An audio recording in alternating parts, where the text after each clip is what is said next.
ChatGPT is an advanced AI chatbot trained by OpenAI, which interacts in a conversational way, a natural language processing tool driven by AI technology that allows you to have human-like conversations and much more with a chatbot. The language model can answer questions and assist you with tasks such as composing emails, essays, and computer codes. By the end of this tutorial, you will learn how to register and log into the platform, how to write some basic and advanced prompts for deeper interactions, how to use it for research, especially in journal paper and project writing, how to use it to write extensive computer codes for different languages including R, Python, and MATLAB, how to use it to write short stories, ebooks in minutes, cover letters, and resumes for all kinds of job applications. In this same course, you will learn how to develop shopping lists and standard procedures for cooking dishes. And above all, you'll learn how to join the ChatGPT community for questions and possible collaborations. This tutorial is designed for beginners with zero experience in the use of ChatGPT. Thank you for joining, and without taking much of our time, let's get started.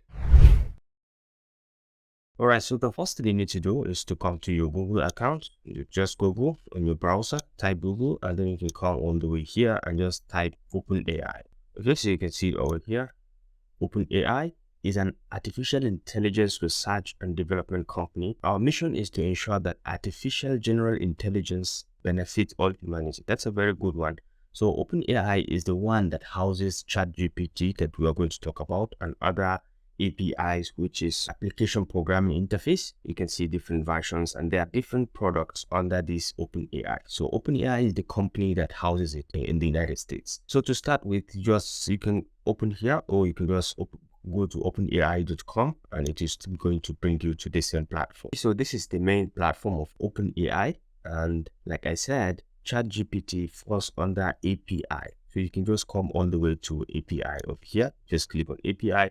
And you're brought into this platform where you have access to the different features, different products that API developed in terms of artificial intelligence. There are a lot of different explanations. But for you to try ChatGPT, you can just go ahead, come to the top over here and just click on try. And you'll be prompted to this very platform. Welcome to ChatGPT. Log in with your OpenAI account, or you can sign up to continue. So let's say we are signing up. We're going to sign up to continue. So click on sign up, and you'll be brought to this very platform where you can sign up with your email address and password, or if you have a Google email account open, you can also use your Google account directly to just log in. Or if you have a Microsoft account, you can go ahead and log in with Microsoft. But for today, for this tutorial, I'm going to log in with one of my Gmail accounts, Big Digital Academy. So you just click on continue, and then you have to provide a password, and you can see the description of the password, at least 8 characters. So you can just click on continue to move to the next step. So you're going to be prompted that you have been sent a verification email. This is just a procedure just to make sure they get your email correctly. So they want you to verify yourself. So you can click to open Gmail, and then you can go ahead and verify your own email address. All right, so you can see the email over here, OpenAI. So you just click on open, and then you can go ahead and verify your email. So clicking on this will verify your email, and you'll be brought in also to this very platform. And this is where the OpenAI will get to know you a little bit better. So by providing some key details that can help them to organize the platform for you. So the first one is you give your name. For example, I put my name, click on continue, and then you provide your phone number. It will automatically detect your country. So you just give in your phone number, +234. You just write your phone number as it is. Try to give the right phone number, because you will be sent a code just to verify your phone number. So there's a code that is being sent to your phone. Okay, so once you verify the phone number, you will be brought into this very platform. This is a free research preview. This ChatGPT is a complete research preview. The goal is to get external feedback at this moment in order to improve our system and make them safer, because there's quite a lot going on in this artificial intelligence website. The goal is to make it safer. So while we have safeguards in place, you have to take note that the system might occasionally generate incorrect or misleading information and produce offensive or biased content. So it's not intended to give any advice. So take note of this. This is very, very important before you start using ChatGPT. Get to know all these little previews. So you can go to the next, and you can see how we collect data. So conversations may be reviewed by our AI trainers to improve our system. So whatever you do, please don't share any sensitive information in your conversations, something like passwords or any kind of account details. Don't share information with this artificial intelligence website. So just take note of this. And then they have love to hear your feedback. There are a series of ways they hear feedback from people. This system is optimized for dialogue. Okay, so let us know if you have any peculiar response, whether the response was good or was unhelpful. You can let them know because this is at the research stage, so they can help to improve the system. Next is you can share your feedback on our Discord group. They have a very fantastic Discord group. If you want to have access to the Discord group, you can just go ahead and click on Discord server and you'll be brought into this very Discord group. So once you click on Discord server, you'll be prompted to go to the Discord website where you will put in your details. This is in conjunction with the OpenAI. So you'll be brought in here. So you have to type in your name. Okay, so after you follow the procedure to log in, there are rules and regulations. You follow over here, you can see you have rules that before joining the community, you have to read about the rules. You have to be respectful. You have to not spam, and you have to stay on topic. Whichever topic you are going to discuss, you have to stay on that topic. In case there are certain rules over here, you can just go ahead. No self-promotion. You have to stay away from political discussions. Do not bypass the auto mode filters and all that. You have to follow this rule, and then you have to verify your email as well. So an email will be sent to your account to verify your Discord account. So you just click on this verify and you'll be brought into that Discord. Okay, so you agree to all these rules, and then you enter the main server to start your discussions. So once you finish here, you can go back to the main ChatGPT platform. There are lots of things you need to come here to learn. This is the entire community taking care of ChatGPT. If you have any questions, the sections have been categorized into OpenAI chatter, OpenAI questions, AI discussions, off-topic, introductions. Once you click on any, you will see a lot of people communicating within the community. There are so many people that you can just send in your comments and they will welcome it and they will respond to you. This is ChatGPT discussions. You can see related things. People have been connecting and they've been talking about different kind of things related to ChatGPT. You can see ChatGPT 3 discussions. The good thing about this is all the forums have their own platform. So you can go to the right one to ask your own questions or to connect in terms of those platforms. You can see prompt engineering. You can see API discussions. You can just click and you see multiple people having issues and they're discussing here. Look at this one. He's saying too many requests in 1 hour. This is an error he got and he wants to find out what is causing the error. So a lot of things going on inside this very community. And I feel like it's very, very useful and very, very interesting to have access to this. Okay, once you're back here, you can come to the main, you can click on done and you're back to the main ChatGPT platform. For now, let me take you through some of the basic things you need to know about the ChatGPT platform, at least the platform. So what you see here is a ChatGPT platform. To the left of it, top left, you see new chat. This is when you can start a new conversation with ChatGPT. Down here, you can do the upgrade. You can upgrade to any of their plan. And then for now, you can have all the access and do all the things with the free version. Then you have the dark mode. Usually the default is a light mode, but I think this doesn't look good as a dark mode. I like the dark mode pretty well because everything is pop and clear. And then you have the open Discord AI. So at any given point, you can decide to open the Discord and ask questions. And you can do that from here. And then you have the updates and frequently asked questions. These are places where people ask a lot of questions as well. And you can see the frequently asked questions and the frequently responded features that people asked. So that's OpenAI. You can log out from here at the bottom, and then this ChatGPT details tells you a lot about ChatGPT. For example, this is a highlight of what ChatGPT is all about. It's all about interaction and forming prompts and discussing with the artificial intelligence website directly. You can see sample questions, explain quantum computing in simple terms. And once you take on this as an example, it's going to give you series of details that you can be marveled with. Then you can got any creative ideas for a 10-year-old's birthday. it will give you that. These are just sample questions. And then you have capabilities.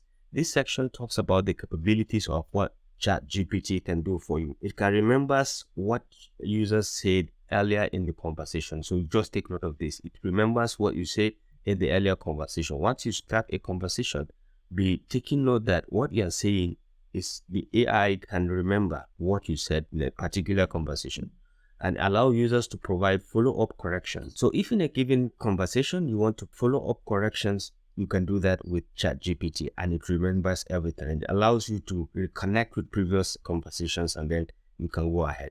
And it's trained to decline inappropriate requests. If you make any inappropriate request, this AI tool have been trained to decline it instantly. And then you have limitations. These are limitations of ChatGPT, which had been highlighted. So just take note. May occasionally generate incorrect information. So this one is just a preview. It may give you incorrect information, but the probability of that is very, very slim. And there are cases when you can train it to give you incorrect information. May occasionally produce harmful instructions or biased content. This is also part of its limitation, occasionally. And it had limited knowledge of world and events after 2021 because it picks its information from pools of available information online. Anything beyond 2021, it might be difficult for you to find it on this very artificial intelligence tool. So this is about the very basic things. And then down here you have the chat box. This is where you type in all your prompts, all of your prompts. This is where you type them, and the ChatGPT is going to respond to you directly, and you can always kickstart a new chat from here. Basically, this is about ChatGPT, how to log in and how to sign up to come up to this point. So let us start by creating simple prompts to interact with the ChatGPT AI and see what can we do. So let's start with the prompt bar over here at the bottom. This is where you type all of your prompts or to create a conversation with ChatGPT. So for example, let's ask simple questions like mathematical questions. Like let's ask, what is 19 plus 20? And you just hit on enter and you see the answer. The sum of 19 and 20 is 39. That's correct. And you can say regenerate the answer, and you can see 19 plus 20 is 39. And this is another way to express it, and this is very correct. So this is a simple one. You can regenerate if you want, and you can see the sum of 19 and 39 is virtually going back to the same thing, saying the same thing. Now you can relate it with it in different forms. Sum of 19 and 39 is 39. And sum of 19 and 20 is 39. So you can see it has 4 different versions. When you over the response from the end, you will be able to see that, yeah, this is how many responses you've got. So you can navigate around. This is the third one, and this is the second one. This is the first one. So you can see different responses. So it's up to you on any interaction or conversation that you've created. We started with ChatGPT. You can give your response from here, whether it's a good answer or it's a bad answer. Usually the team are using this to kind of collect information from people. So one thing you should pay attention to is, as you hover over the question, also you have the option to change it. You can edit. Okay, you can just come over and edit, and you can add, what is 19 plus 20 minus 5 or minus 7? And then you resubmit, and this is going to give you another version of it. So 19 plus 20 minus 7, it's calculating, and it will tell you the answer is 32. You can see that's very correct. Now you can regenerate, and you see the sum of the answer is 32. To solve the problem, you can start by adding 19 and 20 to get 39, and then you can see, then you can subtract 7 from 39 to get the final answer, which is 32. And this is very, very detailed. So in this one case, also you have 2 options. You have two results. The first one is just 32, and the second one expatiates more, and then it gives you the answer. So you can go ahead and tell them that this is correct, and you can provide additional feedback since this is correct. So you tell excellent. Can give this to serve as feedback to them. So this is the most basic response. But then we can ask Open ChatGPT, is it a mathematical tool? Let me ask this question. Is it a mathematical tool? Then you will see the responses it's going to give you. ChatGPT is not a mathematical tool. It's an artificial intelligence program that uses natural language processing, NLP, to engage in conversation with human users. It can provide information on a wide range of topics. So you can see it gives you what it does, whether it's purely mathematical or not, but it can give you some basic mathematics. Okay, so this is the basic response. What you should know also is that this is one conversation, addition of two numbers. You can see this is the first, the conversation. You can see it from the sidebar here, how many conversations you've had. You can be able to see, you can delete a given conversation and you can edit a given conversation. Or as you hover over, this is another conversation that we just had with it on group antenatal care. So you can see this is a simple conversation, and this is another conversation. You can see how it has been arranging the conversations very nicely. You can see multiple conversations, and if you like, you can come down here and clear the conversation with just a simple click, and you can go back to the same conversation and continue. One thing you should also remember is that ChatGPT remembers the previous text that you have written. So for example, if you want to ask it questions related to some previous things you asked in the same conversation, it's very easy to remember. So let me show you something that you can actually benefit from, because I just use it to do an assignment for someone just now about a medical topic, group antenatal care. So we can ask the same question so we can learn together. So let's see. I just asked it a simple question, so we can come over here and say create a new chat, and then I can say write about group antenatal care. So this is going to write globally from the global perspective. Okay, so this is not too specific. So you can see group antenatal care is an alternative medical model of parental care that involves women receiving in a group setting instead of traditional one-on-one visits with a healthcare provider. So you can see the details. It's just giving you content. Okay, so this is just an assignment that someone was given, and I just use it. And you can see it quickly give it a topic, and it has written something. If this is not enough for you, you can say write more. You can just write more and just type write more, and you can see it's going to give you more and more content. Natal care is a model care that has gained popularity in recent years as an alternative to the traditional one-on-one visits between pregnant women and their healthcare providers. So you can see it's going to write quite more content as regards that. So this is also generic. For example, I wanted to focus on Africa. I wanted to focus on African cases, so I can specify also during this prompting. Here, so in summary, group antenatal care is an innovative and patient-centered approach to prenatal care that has many benefits. So you see, it has written a whole lot of paragraphs for you. So you can write to be specific. You can say, can you relate this to Africa? And you'll be surprised. It's going to carry out, yes, group antenatal care has great potential for improving maternal and fetal health outcomes in Africa. Maternity and disease rates are unacceptably high. For example, it cited countries, like in Ethiopia, in Uganda. You can see the cases. Okay, you can see how it has now covered Africa. You can see one of the key benefits of group antenatal care in Africa is this. And it cited key areas that things like this have happened. You can see in many African women face pressure during birth and all that. And additionally, African opportunity for women, you can see it captured things that are directly related to Africa. And these are plagiarism-free content. In summary, group antenatal care has potential to improve maternal and fetal health outcomes in Africa by providing more accessible, culturally sensitive and supportive model of care. Okay, so you can see it's really related to Africa, and it's cited case study. That's what I like most about it. And then maybe at this point, I want it to be related this case study to Nigeria, for example, because I live in Nigeria. So let's say, can you relate this to Nigeria? Okay, so let's see what it does. You can see, yes, group antenatal care is relevant to Nigeria, which is one of the highest maternity mortality rates in the world. Access to prenatal diseases, particularly challenging, is becoming a challenge in Nigeria. In rural areas, you can see it cited all these, implementing this. Okay, so we can interact and ask it to write more to include cities in Nigeria. So we can say write more to include names of cities and villages in Nigeria.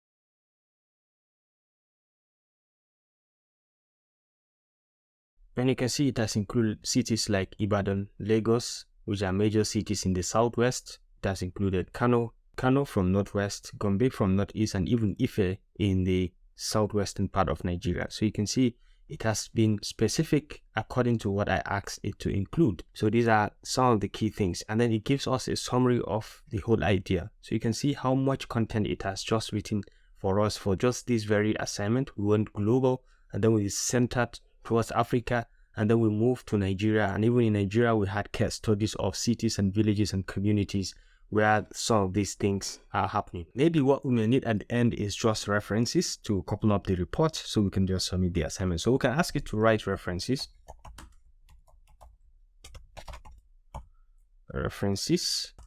Okay, say I'm not sure which of the text. Okay, so just write references for the group antenatal content you have just written. Okay, so write references for the group antenatal care content you have just written. Okay, so write references for the group antenatal care content you have just written. So we hit on enter and let's see. So you can see it has to, I apologize for any confusion earlier because I forgot that we are talking about the same content because we're in the same conversation. So you can see how it is arranging the bibliography very nicely.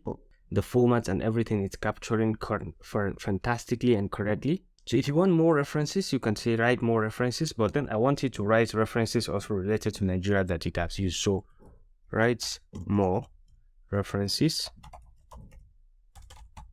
related to Nigeria. Here are some references, additional references related to Nigeria and group antenatal care. So you can see it's just written, it has captured some key references that are Nigerian based and it's putting it down. One thing to just pay attention to is the dates, okay? Because they said anything earlier than anything after 2021 is going to be a problem for this technology. Okay, so you can see you can just go ahead and copy the content and just put them in another Word document. So you can do proofread and put some edits, and I think you can virtually have very little or anything to add. Okay, everything has been captured, including the bibliography. So you can just go ahead, format it, and submit to your lecturer, and I'm sure this is going to be plagiarism free, like I said. So this is basically how to relate with the ChatGPT and write a very basic assignment related to antenatal. This is medical related. So in this part of the tutorial, I'm going to show you how you can trick this AI tool to be able to get it to behave wrongly. And so that means you just have to be careful with what you prompt in. Okay, your input should be you should be very specific with your inputs and try not to depend solemnly 100% on this tool because it can give you a wrong answer. So let's give it a try. Let's give it a simple try. What is 10 plus 20? What is 10 plus 20? And it's going to give you the correct answer as 30. 10 plus 20 is 30, and that's correct. Let me trick it a bit. Actually, the answer is 25. So let's see what it will say. And you can see I apologize for my mistake. You are correct. 10 plus 20 is actually 25. Thank you for bringing it to my attention. And you can see this is wrong. Okay, so this is wrong. You just tricked it. And so that means you have to be very, very careful with what you send in. So 10 plus 20 is 25, correct? We will see now what it will say. Yes, that's correct. 10 plus 20 is 25. I apologize for any confusion I may have caused earlier because this is just from the history. This is from this particular conversation. So you now made it to think that 10 plus 20 is actually 25, and it believes it that 10 plus 20 is 25 through this conversation. So you can give it a thumbs down and say this is wrong. Okay, you can say this is harmful, unsafe, this isn't true, this isn't helpful. So you can say, yeah, easily tricked, for example, easily tricked from the conversation history. So you can submit, they can use that as their part of their input if they want. Okay, if they're interested in that. So you can see for this particular conversation, it has taken it into its brain that 10 plus 20 can be 25 as well. Because if you ask it 10 plus 20 again, what is 10 plus 20? Now it's still going to give you the correct answer. You can see 10 plus 20, yeah, you see, this is 10 plus 20 is 30, but because you tricked it that way, that's why it makes to think this way. And right now, it has also taken that 10 plus 20 is also 25, so it's correct. So let's say we want to start in a fresh conversation. You can go to new chat, and then you can ask it the same question, 10 plus 20, 10 plus 20, and because this is a new conversation, it's going to give you 30. Okay, so the sum of 10 plus 20, 10 and 20, you can still tell you the answer is 30, which is the correct one without the tricking. So the whole idea is for you to be careful and to be conscious of what you send, because you can get wrong answers, and try to verify some of the content you got from this ChatGPT. It's not because you say it's an AI tool that it has been controlled by some group of people, that it's designed for perfection. But this is at the preview stage. A lot of things are going to be studied, and corrections are going to be made along the way. So this part of the tricking of the application or of the tool, you can go ahead and give it a try on different phones. So I think for us to try tricking the tool, I think you understand what I mean, and you have to be very, very specific with what you have. Alright, so the next thing is I want us to learn about more features, a little bit of an advanced feature of how to use ChatGPT.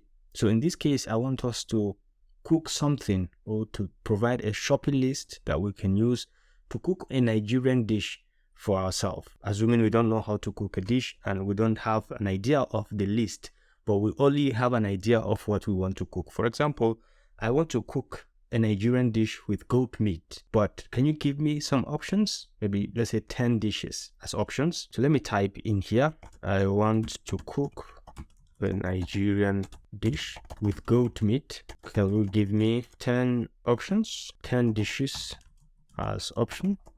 And we just hit enter. This could be any kind of dish. It could be Malaysian dish, it could be Iranian dish, or anything. So you can say, sure, here are 10 Nigerian dishes that can be made with goat meat.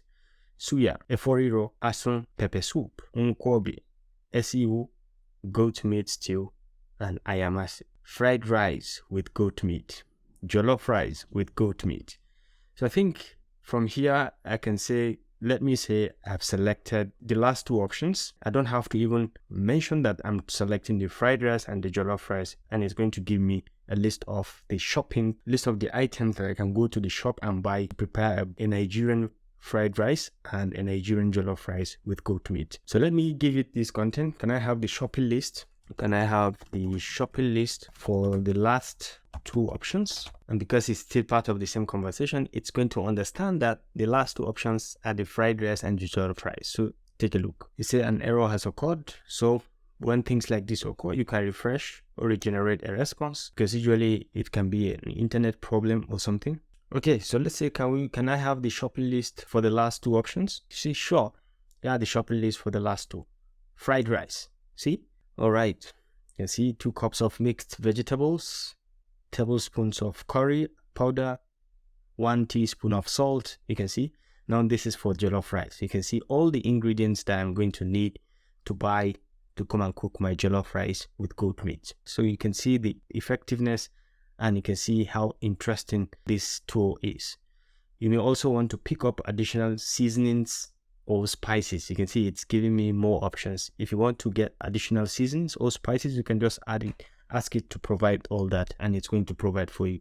You can just prompt it. You say, can you give additional seasonings and spices?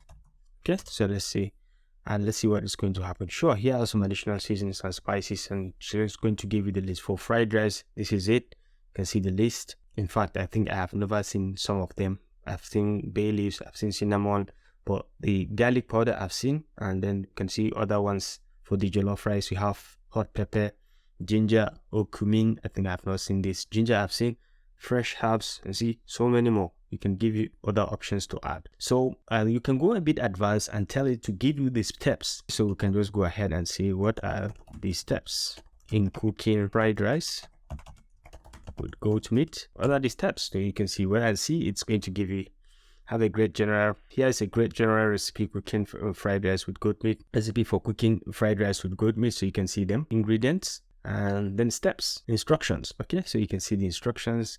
Rinse the rice in several changes, okay, of water until the water runs clear. And you can see, so a large pot or Dutch oven, heat the vegetable oil over medium heat. You can see it's comprehensive steps. Add chicken broth or water. Then you can see drain the soaked rice and add it to the pot. You can see fluff the rice, and you can see all the steps.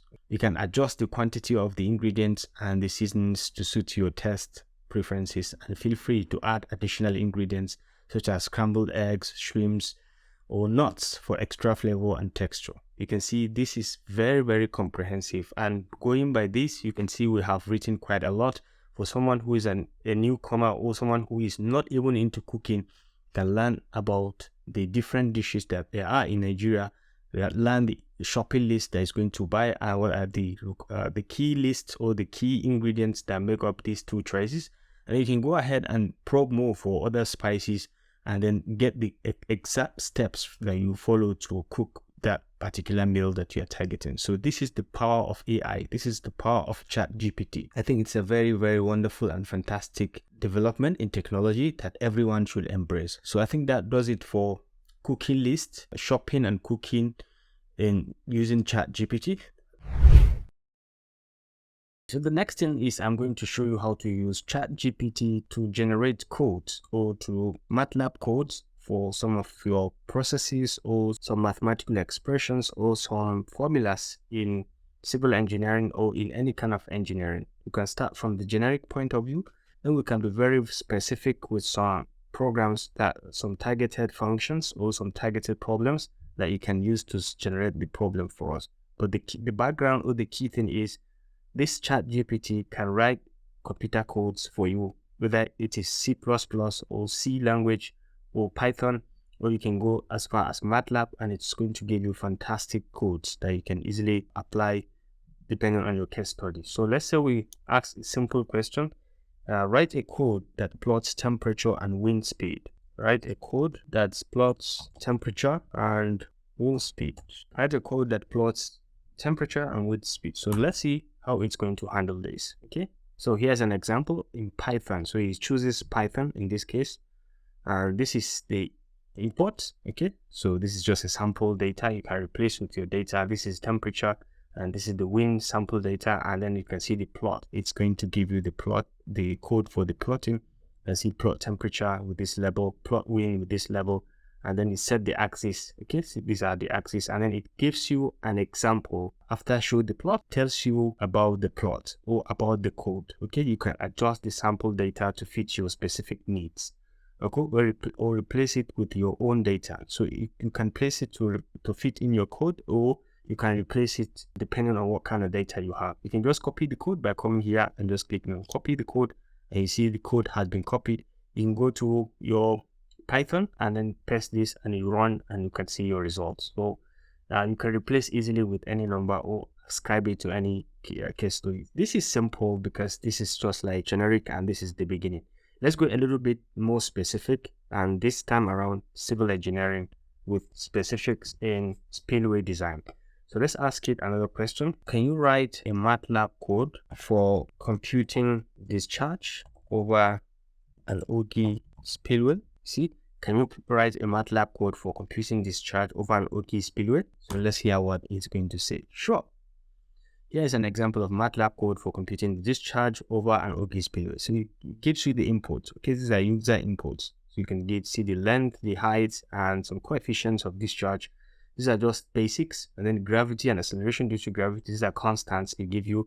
And then you can go ahead with the calculation of the discharge. You can see the formula, it's correct, and display the results. This is how it's going to display the result directly. Okay, so this is the code for the result. And it gives you an explanation of what the code is all about and what are the this code calculates discharge over an OG spillway based on the user inputs of head over the spillway, okay, length of the spillway and discharge coefficient. These are the requirements that you need, and it gives you the further details. Okay, the formula used to calculate the discharge is this formula. You can see it very specific, where Q is a discharge, C is a discharge coefficient, L is the length of the spillway, and G is the acceleration due to gravity, and H is the head over the spillway. So these are parameters that are very specific to OG spillway, and the formula is correct and is very fantastic. And then it tells you more about the result. The result is displayed in the MATLAB command window. You can see this is MATLAB command window, something like that. You can just adjust the values of H, L, and C to compute the discharge for different spillway configurations. Depending on what kind of configuration you are working on, you can just adjust the values of these parameters to suit your course. But the bottom line is you can have a successful code written for you, and this is it. You can just go ahead and copy this And you can go to your MATLAB command and paste it and just click on run, and you're going to run this program successfully.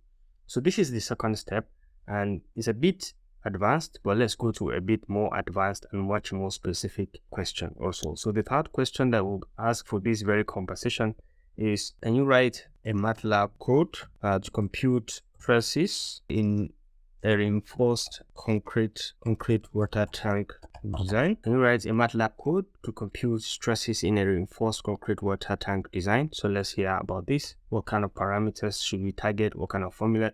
Sure, here's an example of a MATLAB code.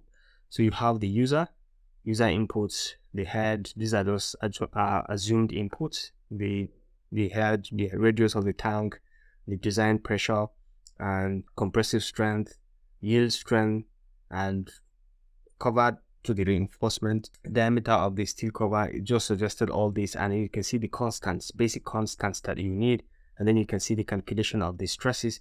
You can see the bending moments, the moments of inertia, and then the compressive strengths in concrete. So you can see all the details given directly for you, and you can just use this, utilize this fantastically. So after defining, going to show you the calculation of the stresses. These are the calculation of the stresses. All the formulas that you require are given.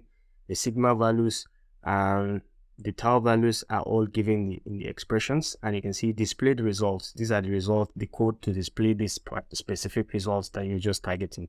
Additionally, it gives you an explanation of what the code is all about. This code calculates the stresses in reinforced concrete of water tank design based on the user inputs of height of the tank, radius of the tank, design pressure, compressive strength of the concrete, yield strength of steel reinforcement, cover to the reinforcement, and diameter of steel reinforcement.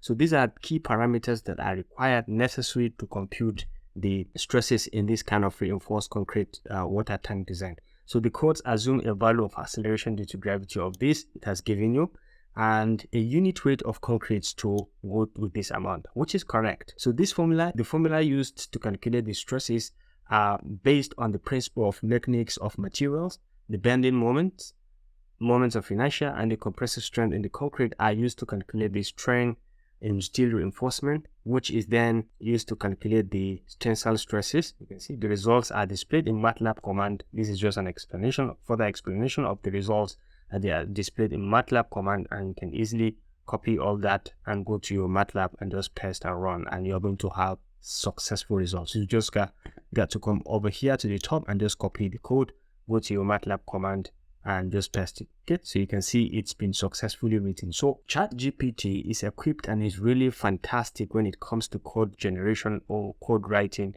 computer code using different kind of computer programming languages. You can just go ahead and give it a try, and believe you me, you will have an exceptional experience with this very platform that gives you exceptional things.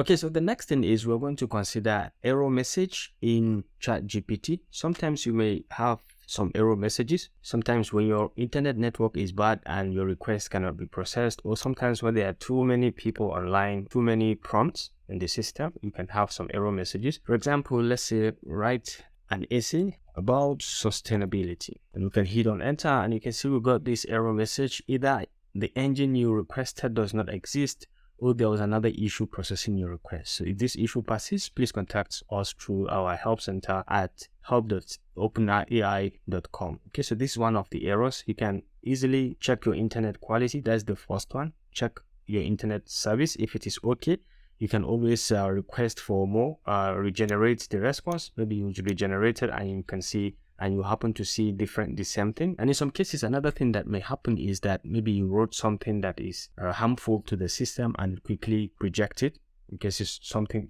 sometimes if you wrote something like that, it can just easily reject it, and you just have to rewrite it again using a final language. Or in some cases, for you to get around this, you have to come over and say new chat, or you can refresh the page entirely. In some cases, you have to refresh the page, or you can come over to new chat and just continue.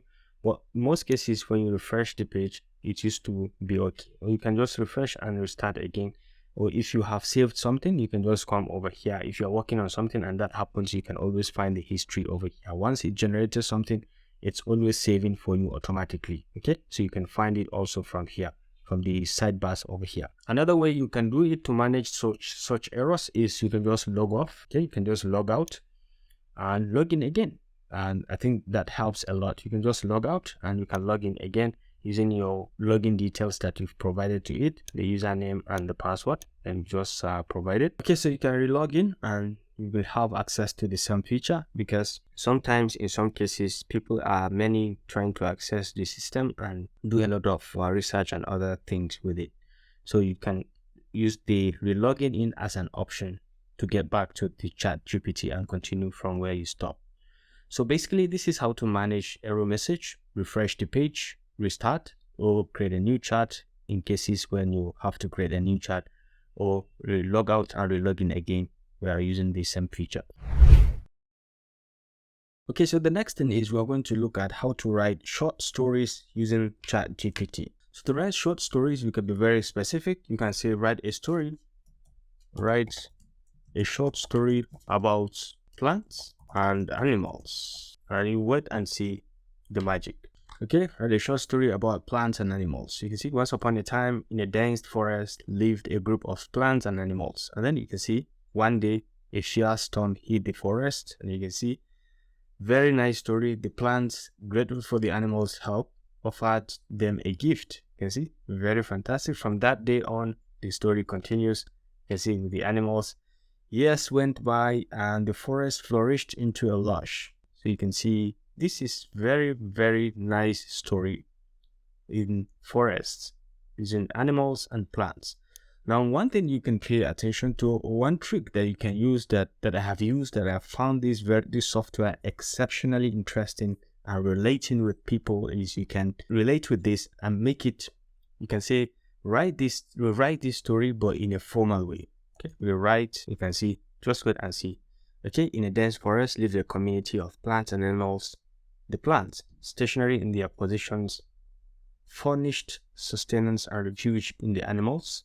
You can see, one day, the plants, you can see, this is rewritten but in a more formal way. From that point forward, okay, you can see the language, the passage of time, so the forest flourish into a vibrant and thriving paradise. You can see it's now rewritten but in a very, very more formal way. Now, another thing is I can ask it to write a summary of this same passage that it has written. So let me say, write a summary of the story, and wait and see. Okay, so because of network, let's edit this story, write a summary of the story. Okay, so let's resubmit and let's wait and see. The story is about symbiotic relationship between plants and animals in a dense forest. You can see how it's going to make it a summary. Over time, this is what happens, and you can see it has just happened and it is finished writing the story. It has summarized it into one paragraph with all the details that we need for a common man.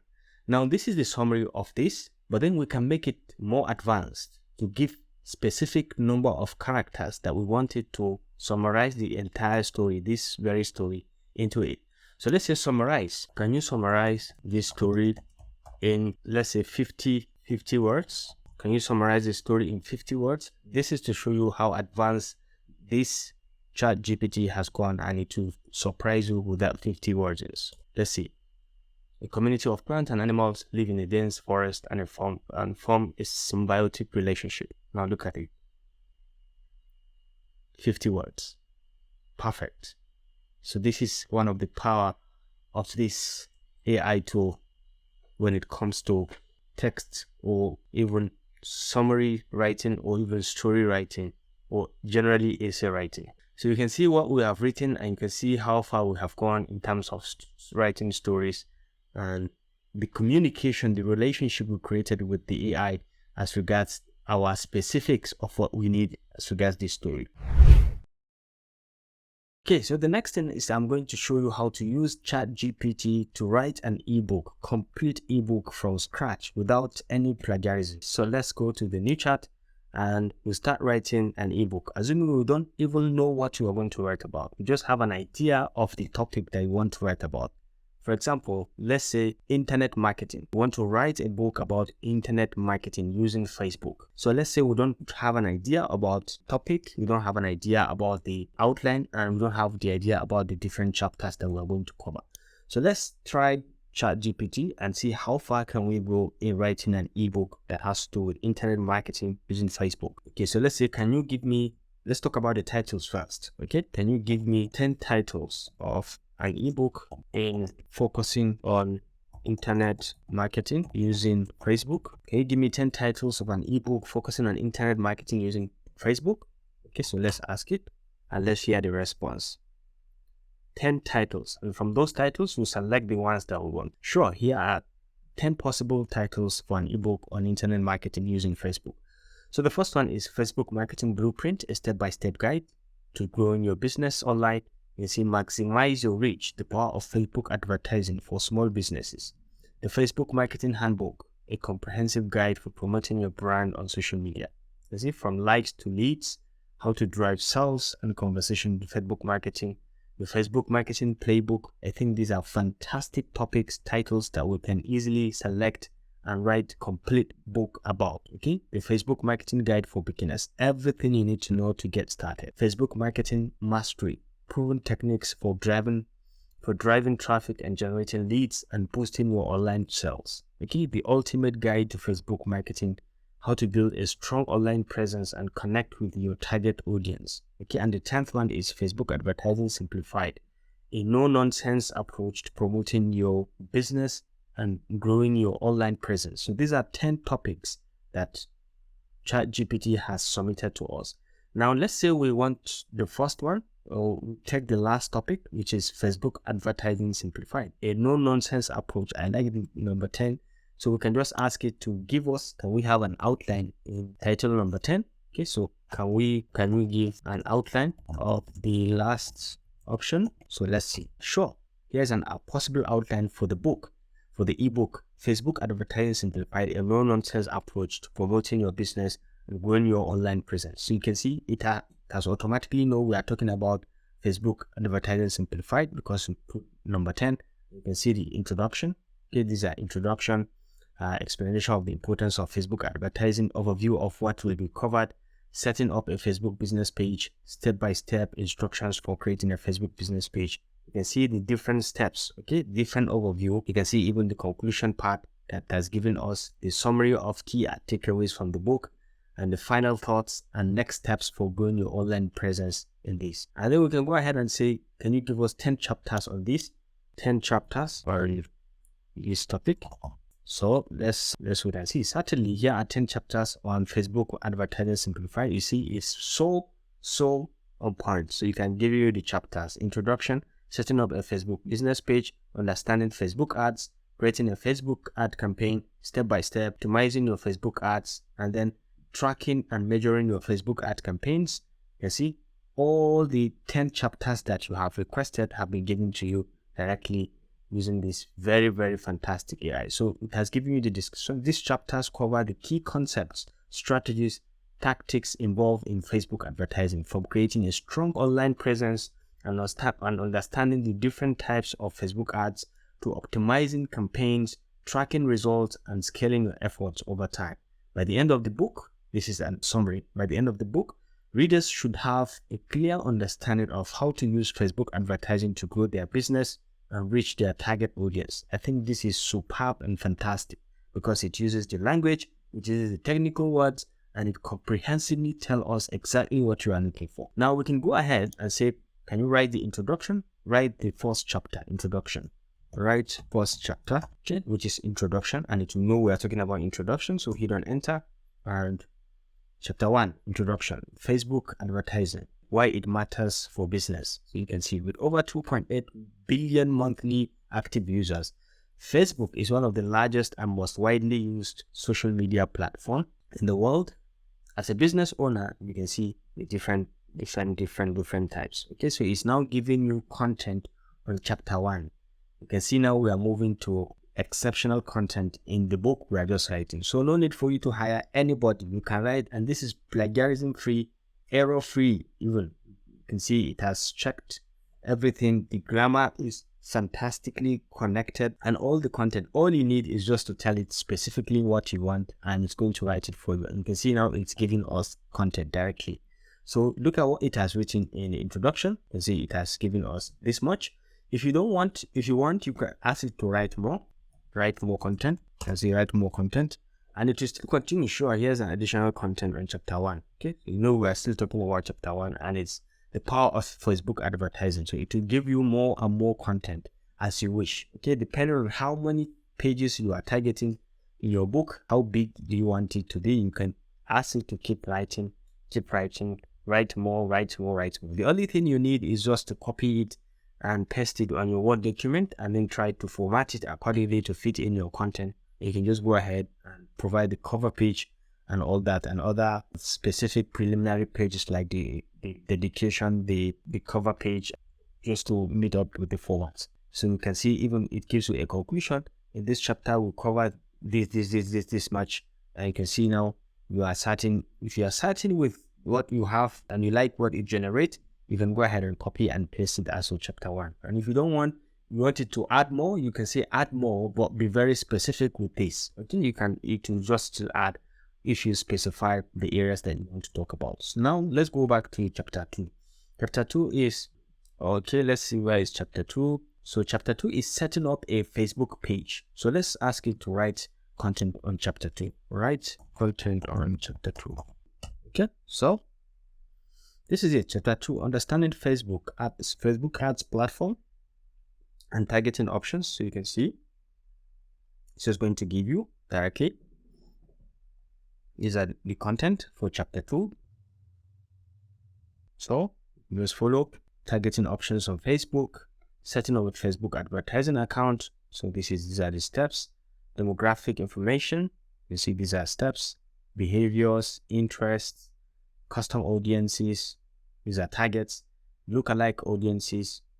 And you can check out by using these targeting options, you can ensure that your ads are seen by the right people and that they are highly relevant and engaging. So this is a conclusion about what it has written in this chapter. So this is chapter 2. You can go ahead and type and add content if you want. You can say add content or elaborate more on the target parameters.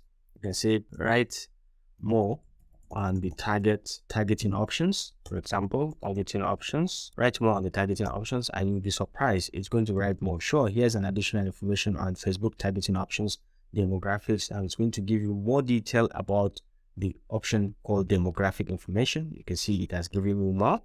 It's still giving you more.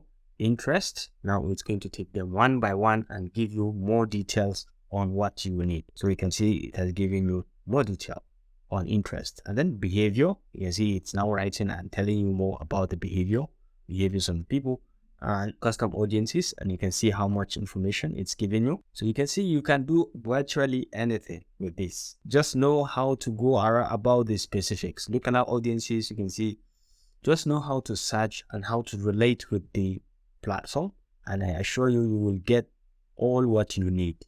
You just have to learn how to use it, how to connect with it, and do all the things that you require. So that you can see it has given us all the details of it.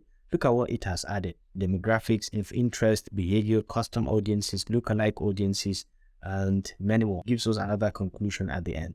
Just now go back and we connect and try to find out the details and then construct your book. Very, very easy and nice. So another thing, you can ask it to write about the next chapter, or you can ask it to write content on the last chapter. Go ahead and write for the remaining chapters.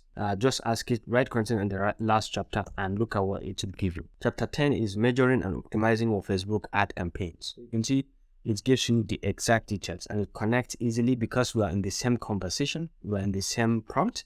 So you know it knows exactly what chapter 10 is all about. So we look at just teach you the content. Yeah, it's now left for you to copy it out or go ahead and write and put it in your book, your Microsoft Word document, and then try to format it to suit your content. Then go ahead and provide to the preliminary pages, and you're done with your book. So very easy. You can write a book fantastically on any topic from here. And then you can see now up to now it's still writing your chapter 10. So just wait for it to finish, and then we can ask it to write the conclusion also. and maybe ask it to write some references also. It can do all this. You can see it's still writing. So it has given us the conclusion. With that, we come to the end of this book on the internet marketing using Facebook. We hope that you found this information helpful and that you are now armed with the knowledge and tools you need to create successful ad campaigns on Facebook. Look at that. Very nice and very fantastic. Who wouldn't love this?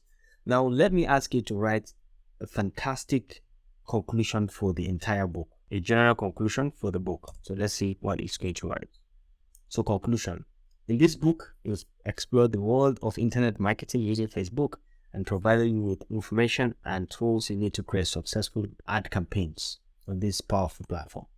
You can see, so by following the tips and tricks, best practices outlined in this book, you can tap into the massive potential of Facebook as a marketing channel and reach out your target audience effectively. So you can see through the summary, very, very nice. We hope that this book has been helpful to your journey of mastering internet marketing using Facebook, and that you will continue to use this knowledge to drive growth and success for your business. Thank you for reading, and best of luck with your ad campaigns. You can see very nice ending, okay, or conclusion. So let me ask you to lastly write a reference for me for the book, though there's no need for us to have. You can see references.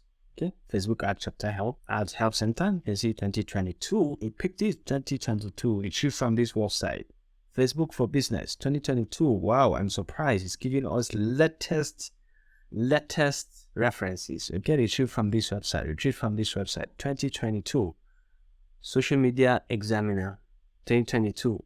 Buffer 2022. How to create Facebook ads. A step-by-step guide. Retrieve from this website 2022. You can see the references it has used. Very, very nice. Sprout Social 2022. These are latest. You can add more references, or you can say add later references, or you can say add older references. Can you add older references? You see, can you add older references? Can you add older references? You see. Sure, there are some older references that you find helpful. See, 2015, Kanye 2010, Padlove 2014, Hollis 2012, and see Posner 2011, and Martin 2011. All you need is just to tell the AI tool what you want. This is Merck 2009, Zarella 2008.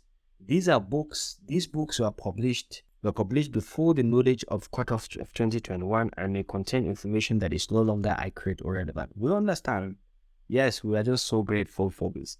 And ladies and gentlemen, you can see how far you have written, how much content you have written in the span of seconds. So just for you to learn and find meaning, or be very specific with what you want, ChatGPT can get you exactly what you need and how you need it, or when you need it, how fast do you need it. You can get it for you.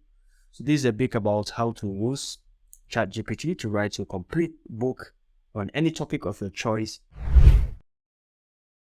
Okay, so the next thing is we're going to look at how to use this ChatGPT for research and development. Okay, so especially in paper writing, and generally how to use this AI tool to enhance our write-up, okay, our articles, our journals. Before you submit, you can kind of do a lot of things with it to polish your paper. Okay, so there are so many things you can do and can bring in different ideas, different perspectives using this very ChatGPT. So let's get started with topic selection. So this ChatGPT is quite powerful, that from a range of data, from a given text that you had from a paper, it can easily give you suggestions of topic that paper could be from. Let's take a look at this paper. Okay, Structural Master Plan of Flood Mitigation Measures. You can see it's a paper on flood mitigation, and I just copied some part of it. Okay, some very small part of the abstract, and I want ChatGPT to give me a suggestion of topics, of titles that relate to this. Can you suggest titles for the abstract? I just passed the abstract. Let's paste it. Enter. And let's wait and see. You see, it is giving us the first suggestion: reducing flood damage through optimal mitigation planning, and that's correct. Flood mitigation master plan, balancing construction costs and damage reduction in days in Carbon River Basin, and that's very correct. The impact of mitigation alternatives on flood risk management, that's very correct. So you see it paraphrasing and rephrasing based on the content of the abstract that we have, and it's giving us some excellent suggestions. And you can see you have up to 8 suggested topics. Okay, so you can work on any of them. For example, you can take the first one and just ask ChatGPT to give you content on that first one. So you can just go ahead and say, can you give me an outline from the first option? And you'll be surprised what, sure, here is an outline based on the first title, reducing flood damage through optimal mitigation planning, a case study of Southwest Iran. And you can see the introduction, the literature review. You can see this is just an overview, the methodology and thereabout, and discussion of study area, identification of mitigation alternatives, economic evaluation of mitigation alternatives, results analysis, conclusion. You can see it gives you everything you need as an outline into this, including the references, list of sources used in the study. That's giving you a general overview and outline of what you need. These are skeleton parts, and it's now left for you to go back and flesh it up as you move on. So this one is aspect of ChatGPT, suggesting a topic and writing an outline. Let's take a look at what it can do further in terms of research and development. So you can come to any section of the paper. Okay, you can choose on any section, or maybe you can select any sentence. For example, you can select this up to this point, and you can just select, we can paste it here and say, can you improve this write-up? Can you improve this? Okay, so we'll paste this and we'll be surprised. Sure, here's an improved version. Okay, so you can see quantification of risk costs is a critical aspect of the analysis. And then you can see it's giving you details in a very summarized way, in a very professional way. So you can just follow through. You can see the writing, and it's nearly not too long and not too short. It's nearly average. So you can see the write-up, and it's quickly everything. It's captured most of the things that we want. So if you want, also you can see, can you explain this to a 12-year-old? Paraphrase it to a 12-year-old. Can we make it simpler so someone who is 12 years to understand what we're talking about, who is 12 years? And you will see, it's going to paraphrase this and it's going to summarize it, make it simple for someone who is 12 years old. Sure, now it starts writing. There is a simpler version. Okay, so you can see, when we talk about the risk of floods, it's important to think about the costs that come with it. Yeah, I think this is very simple and the language is simple. And it's pretty much simplified. Your costs can be broken down into 2 parts. And you can see it's making it simpler. Things we can see and touch, like damage to our homes and businesses, and probably things that cannot be seen, that are harder to see, like how the flood might make us feel. Okay, that's our feelings and thereabout. So we're able to study this or to think about it and how to do. So I think it is thinking harder to make it simpler, and I think it's getting it right. That's the idea. Yeah. So this is one way. You can see it's making it. You can see it's done perfect. We need to think about both types of costs so that we can make the best plan to help protect against floods. So this is the idea, to be able to bring in something and ask it to improve, and ask it to possibly even correct the sentence or to paraphrase it or thereabout. So you can say, based on this topic, based on the discussions we had, I can ask it, can you suggest 3 areas, 3 directions that we can follow for future studies? Let's say, can we suggest 3 directions for future studies? So let's see what it will say. Sure. Here are 3 potential directions for future studies. Integration of advanced technology, future of studies to explore integration of advanced technology such as remote sensing in flood mitigation planning to provide more accurate and up-to-date information for decision making. And this is completely perfect. Incorporating GIS into flood mitigation planning, it should make a lot of sense. Multi-criteria decision making. Research could investigate the use of multi-criteria decision making methods in evaluating and selecting the most appropriate flood mitigation alternatives. And this is also fantastic.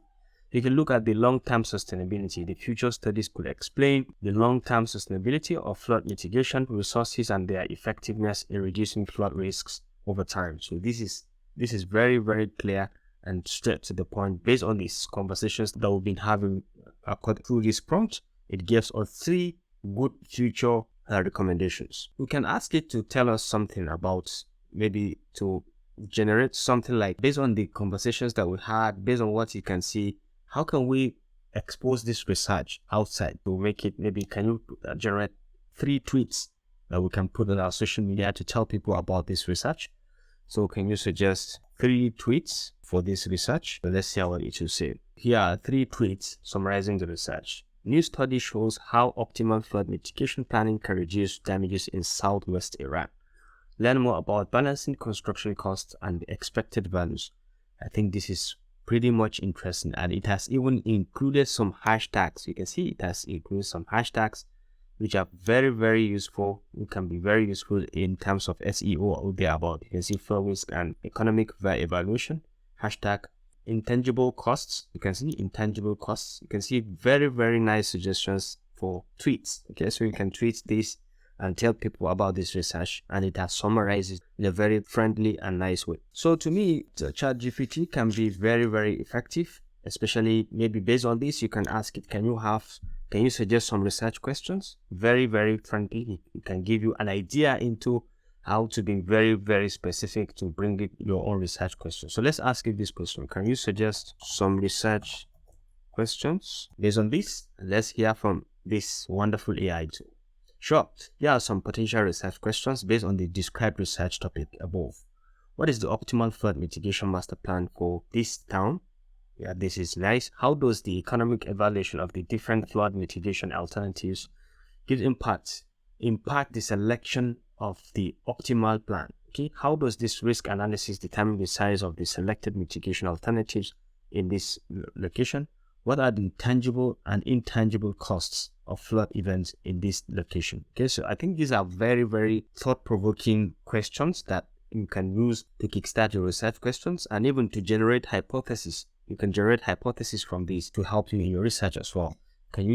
Let's ask it this question. Can you generate hypotheses based on the research questions? And you will be amazed. Sure, here are some hypotheses based on the research question. The optimal flood mitigation master plan for these areas in southwest Iran will involve a trade-off between construction costs and the expected value of the damage reduction. The economic evaluation of this will play a significant role in the selection of the optimal plan. So you can see it is giving us the detail of the hypothesis, which you can use to generate or to develop your own study plan or the methods to conduct your research. So we can go ahead and ask it, can you tell us about some methods in the data collection of this? Can you list some methods for data collection in this research? Can you suggest some methods? So let's see, right? Sure, here are some methods for data collection. Number 1 is surveys. You can see how we are developing the paper and it's helping us to kind of carry out the research effectively. Surveys, you can see conducting surveys, remote sensing, using remote sensing techniques, and then we have geographic information systems. We can use GIS, and then we have historical records, reviewing historical records such as flood reports, insurance claims, weather data, and to gather information on the past flood events and their impacts. Okay, structural interviews, focus groups, literature review, cost-benefit analysis.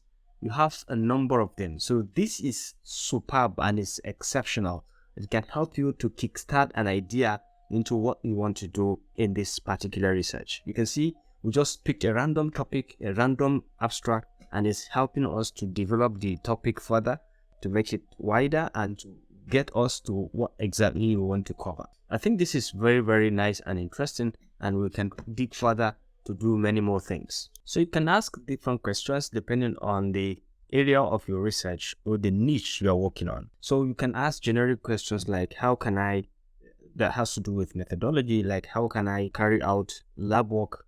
What are the steps to carry out lab work on the use of hydraulic flume in the laboratory to measure some hydraulic data? Okay, so how can let's say, what are the steps and procedure in conducting an experiment with a hydraulic flume in the laboratory? So let's say, what are the steps and procedure in conducting an experiment with a hydraulic flume in the laboratory? So this is a question I asked it, and let's hear what it has to say. So the steps and procedures for conducting an experiment with a hydraulic flume in the laboratory will vary depending on the specific goals of the experiment. Preparation. These are the steps. Preparation. Before conducting the experiment, researchers should prepare the laboratory by ensuring that the hydraulic flume is properly installed and calibrated. Design the experiment. Should design the experiment by determining the variables to be tested, the methods for controlling and measuring these variables. Set up the experiment and conduct the experiment, which is the main one. The researcher should be able to conduct the experiment by running the hydraulic flume with the appropriate flow rates and monitoring the critical parameters and measurements, and then analyze the data, the results. Okay, so the researcher should be able to conduct the experiment by running. After the experiment is completed, the researcher should analyze the results by comparing the data collected to the hypotheses and predictions made by before the experiments. Report the results. Finally, the researcher should report the results of the experiments by presenting the findings and conclusions in a written report or presentation. So these are some of the steps and basic requirements. You can write and be very specific. Let's say the same question, but then focus on measuring discharge variation. What are the steps and procedure in conducting an experiment with the hydraulic flume in the laboratory for measuring discharge variations over an installed wear? Okay, so this is very specific and we can see. Okay, these are the various steps. Okay, the first one is still the preparation before conducting the experiment. Hydraulic flume is properly installed. Design the experiment. The wear and wear width and the flow rate should be selected to achieve the desired results. Set up the experiments and then calibrate the flow meter. Yeah, there should be a flow meter, and installing the wear into the flume also has been captured here. And then you can see calibrate the flow meter. These are the procedures to calibrate the flow meter. Conduct the experiment. Okay, controlling the flow rate through the flume and discharge over the wear at regular intervals. The researcher should be able to process for a range of flow rates to obtain a range of discharge measurements. Analyze the results. So these are the different results that you should pay attention to. Discharge measurements against the flow rates to determine the relationship between the two variables. Okay, and the results should be presented in a report. So I think this is very, very specific and it's very direct. Okay, so this is one. Another way is we can use this ChatGPT to carry out some basic data analysis. We can do some very basic statistical analysis, and you can go as deep as writing codes, MATLAB codes, or R codes or thereabouts. So let's say we want to do some basic data analysis. For example, calculating some statistical parameters like mean, mode, median, standard deviation. So let's say for this data, calculate the mean of the data 2, 3, 5, 18, 19, 6, and 7. So we hit on enter, and let's put it here for, yes, of course, to calculate the mean of the data set, this one, you need to add up all the values and then divide by the sum of by the number of data points. Okay, so you can see the summation and you can see the division. So the mean of the data is 8.57, and that's correct.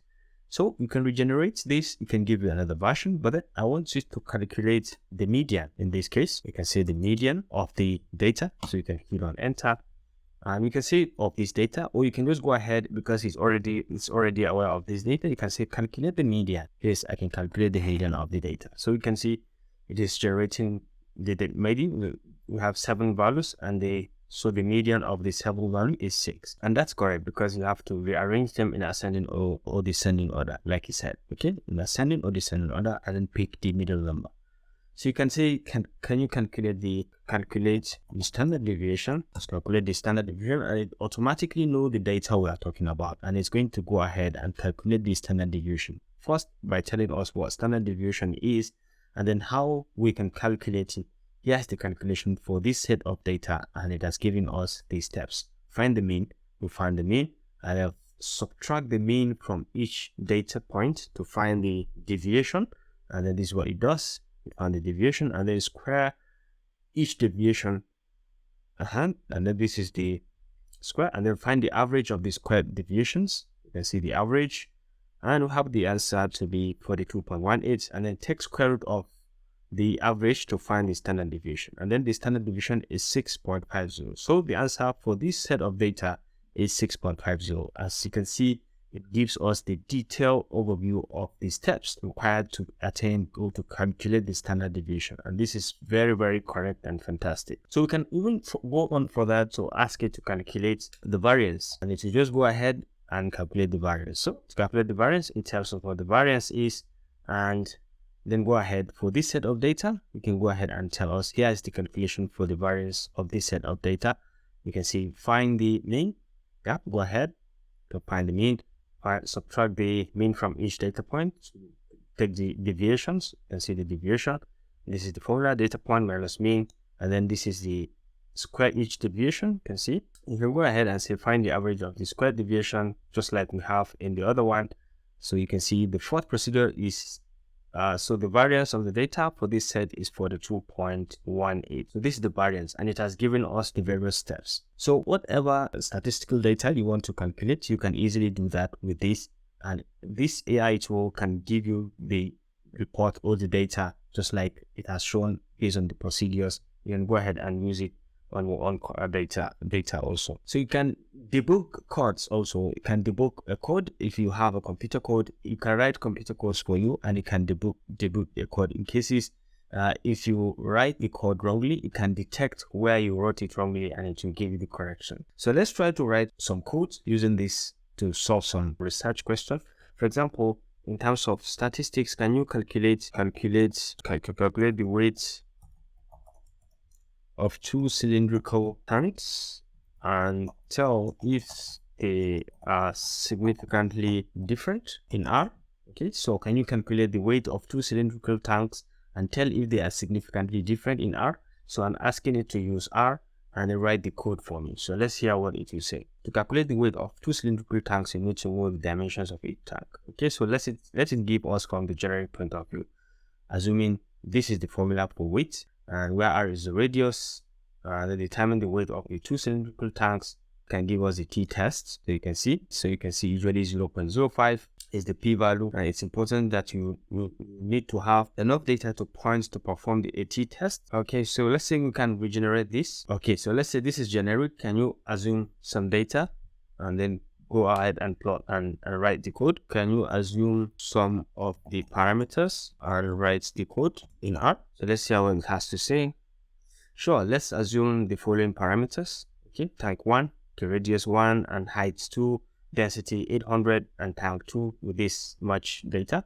And then here is the code in R to calculate the weight of each tank. So you can see it has given us define the parameters. This is in R, and then this is R1, H1. I'll have the density for the first tank, and then calculate weight of the tank 1. It has given us the formula to calculate. You can see define the parameters for tank 2. It has given us R2, H2, and then it went ahead to calculate the weight of the tank 2, and then perform a t-test if the weights are significantly different. This is the t-test formula, okay? Open bracket, weight 1 and weight 2. So when you copy this code and take it to R, this is going to give you, and run it, it's going to give you the results of weight 1 and weight 2 and their relations as well. So this will give you the t-test value and the p-value, which you can use to determine if the difference between the weights is statistically significant. Okay, so this is very, very easy. You can just copy on this and go to your R software and then paste it and run. So this is another way to use this ChatGPT for your data analysis. And I think it's very, very nice, and it can give you a lot of benefit. So let's say I have written a code and I made a mistake, and I want this ChatGPT to help me fish out that mistake. Let's see if it can do that. I have written this, and let's try to see if it can run it.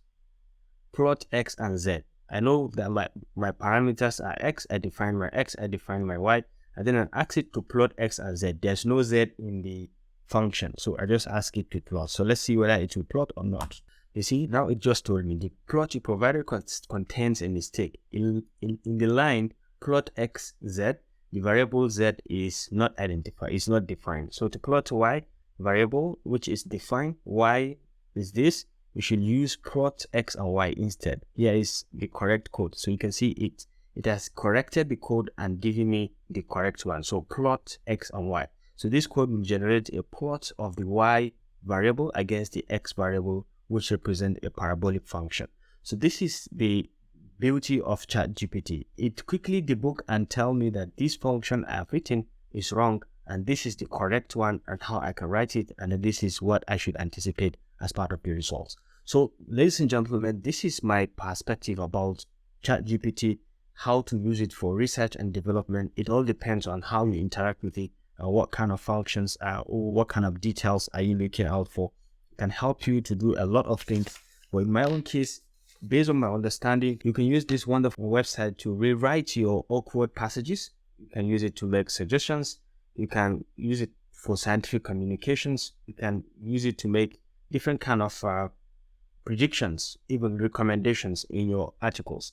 And then you can have, it has some cons through research also. For example, throughout its write-up, it doesn't put in the reference indirectly where it picked the information, and it doesn't cite the reference, and it has limitations of having references older than newer than 2020. It doesn't have references newer than 2021 except for web pages. Okay, so no references, and then the content and and then there is possibility of interpretation. Okay, so if you carry a given set of data, this ChatGPT cannot give you the direct interpretation. It can give you interpretation, but then it cannot relate the interpretation with previous results, previous researches that have been conducted in this field. So let's say we go back to that same paper that we are working on, and we go to the results, okay, and pick some part of the results, and then try to see, okay, so let's say this is some part of the results, and we see this result. So we can copy this, and we can go back to our ChatGPT and say, can you explain this? Click on paste it, and let's see what it does. So these are some parameters. The statement you provide is talking about the peak discharge in Karoo River. Peak discharge is the maximum flow rate. Okay, you can see it picked it correctly. The statement says for the 5-year period and 1,000-year return period, the peak discharge at the outlet in this river, in this catchment, you can see the detailed analysis it gives. Even the return period, you can see it gives us very fantastic description or elaboration or explanation about this very few sentences that I just put. We can see it has given us in detail of what we need. So, but what I want now is, can you compare this with previous research? Can we compare this with previous research in the area? So let's hear what it has to say. I'm sorry, but I cannot compare this information with previous research in the area without further context or specific information about the previous research. So to accurately compare this information with previous research, it will be necessary to have a clear understanding of what was studied in the previous research and what results were obtained. So this is one of the limitations of ChatGPT. It is not able to carry out direct comparison of risk of this particular results with the previous researcher's result or findings, and then try to make a conclusion out of this. So this is one of its shortcomings, and you should be able to pick up from here and know that yes, we need a human perspective to be able to drive this and make this a success. It's not just the machine alone that can give us that perspective. Okay, so I think this is just a summary of my own perspective on how to use ChatGPT for research and development, and to write your own journal paper, the content, the referencing. I think you can write references for you directly based on this paper that we've been interacting. I can ask it to write the references. Can you write references for this research? Let's hit on enter and see what you can do. I'm sorry, but I don't have enough information to provide references for this research. Yeah, that's right. Typically, references for such paper will include list of sources that researcher consulted to conduct this. Yeah, I agree. It doesn't have much information because we didn't ask it to write quite a lot of information. Okay, so let's say we picked something from this. Yeah, I think it doesn't have much information. Okay, but just for us to understand how it generates references, we can ask it to generate reference based on this lab procedure that we've just talked about, based on the steps and procedures for conducting an experiment in the laboratory. So let's ask it to write reference. So write reference based on this information, the steps, introduction, and procedure in conducting research that we found here. Okay, so you see here are some references that may be relevant for a research project working on the conducting of this. Okay, you can see some of the references. You can see it's just writing the references. This is just to show you how the ChatGPT can write references for you. Yeah, and I try to reference what we have talked about, so it's aware of the scope and the topic and the area of discussion, and it's getting us the references around the scope. Okay, so it gave us up to 5. If you want, you can ask it to write more. Okay, these references provide a starting point for conducting research on laboratory experiments with hydraulic fumes and wares. Okay, you can ask it to write more if you want, but I think just for this tutorial, it's just for me to show you how this ChatGPT provides references for your research, and it can help you to write references for your research paper. Right, so ladies and gentlemen, this is just a bit about how to use ChatGPT to conduct some research, enhance your research experience. So the next thing is, let's take a look at how we can use ChatGPT to write cover letter for any kind of job opportunity that one can apply, any position that you can apply. ChatGPT can help you to write a professional, comprehensive cover letter that you can send even with the resume and attach and send for the job application. So let's start by coming to the prompt bar over here and just type write a professional cover letter for a senior data analysis or data analyst position at the Epic Digital Academy. So we can say write a professional cover letter for a senior data analyst position at the Epic Digital Academy. All right, so we can hit on enter and wait for it to write. Dear hiring manager, I'm writing to express my interest in the senior data analyst position at Epic Digital Academy. As a seasoned data analyst with over 10 years of experience, you can customize all this to your liking, depending on what kind of experience you have and what kind of detail you think you can include. You can see throughout my career, I have honored my skills in data analysis, modeling, and visualization with a strong focus on delivering actionable insights to inform and drive business decisions. Okay, so you can see even saying that I'm currently at my current role as a senior data analyst at ABC Corporation. You see, it has shown that I have previous experience. I've been responsible for leading data analysis initiatives across multiple departments, including marketing, sales, and operations. And I've also successfully managed large-scale data projects and collaborated with cross-functional teams to implement data-driven solutions. I'm particularly drawn to Epic Digital Academy because of its reputation for innovation and commitment to delivering cutting-edge digital education to students and around the world. I'm eager to bring my experience and expertise. You can see it's really professional. In my role as a senior data analyst at Unveiled Digital Academy, I'm confident that I can make a meaningful impact by delivering actionable insights and recommendations to support organizations' goals and objectives. I'm excited about the opportunity to work with a talented and dedicated team of professionals, and I'm eager to contribute my skills and experience to help drive the success of the organization. Thank you for considering my application, and I look forward to the opportunity to further discuss my qualifications and how I can contribute to the success of Epic Digital Academy. Sincerely, so you put your name down here. Okay, I think this is nice and it's fantastic, and it's very clearly written with some of the key details. Only that you have to make some editings. For example, in the experiences, you can edit. You can say, can you rewrite the letter, removing my experience at the ABC Corporation and replace it with internship at Google. Okay, so I say, can you rewrite the letter, removing the experience at the ABC Corporation and replace it with internship at Google?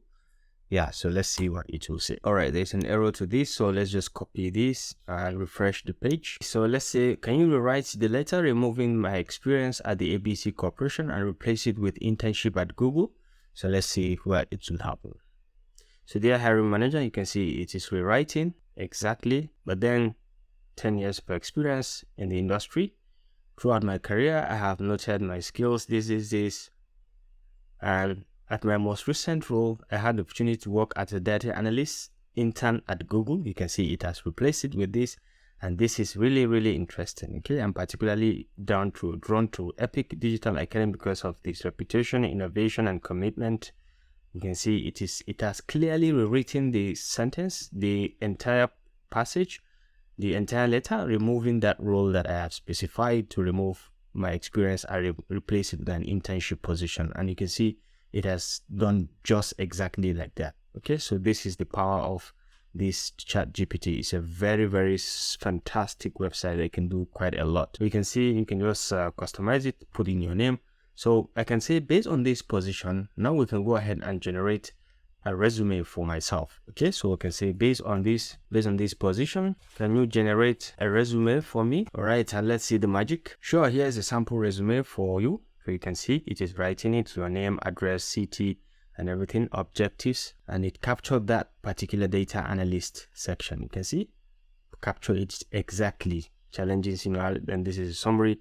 Over 10 years of experience, proven track record, strong skills in data analysis, enhanced leadership, leading with data analysis, ability to collaborate with cross-functional teams. And you can see some of the skills that I have. See skills, and you can see data analysis, data modeling, data visualization, business intelligence, SQL, Python, Tableau.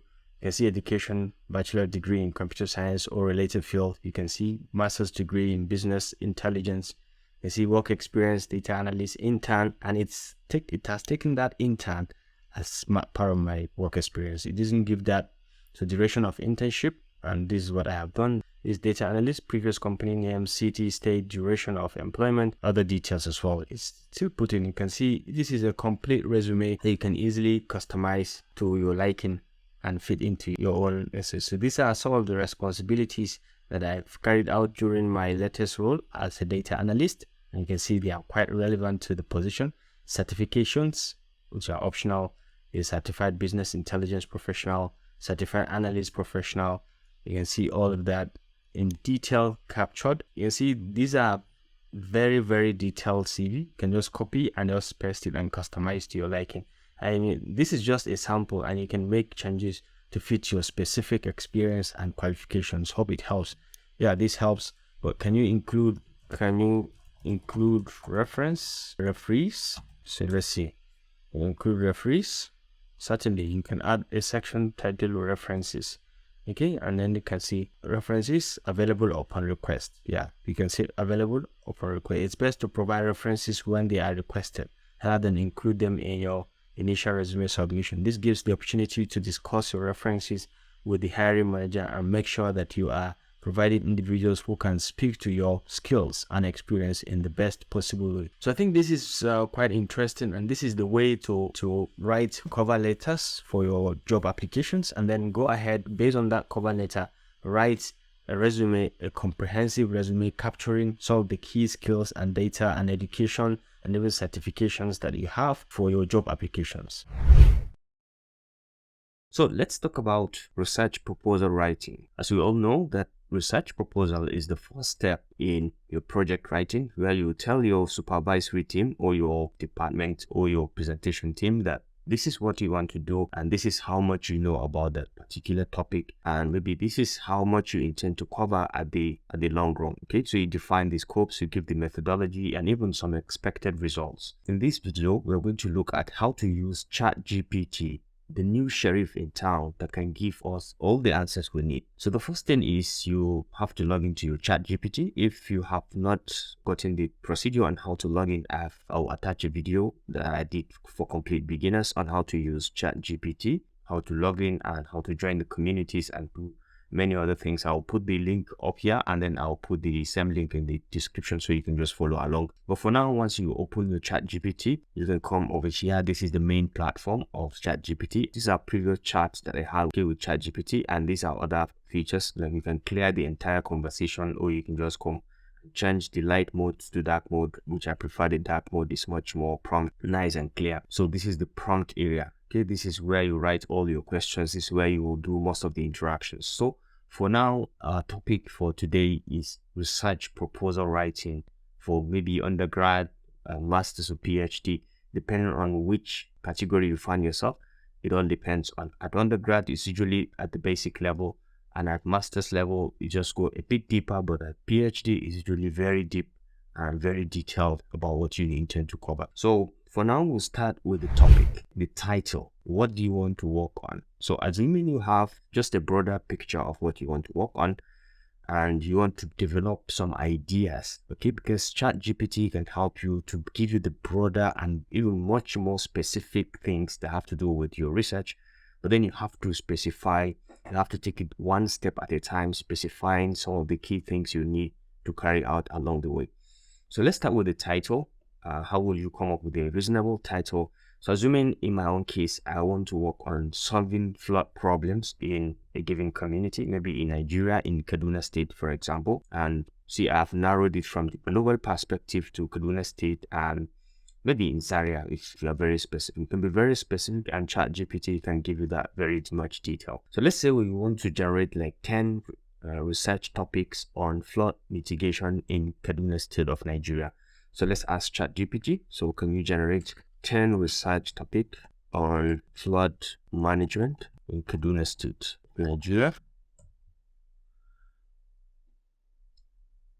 Alright, sure. Here are 10 possible research topics on flood management in Kaduna State of Nigeria. So you can see it's beginning to give us some topics that we can choose from.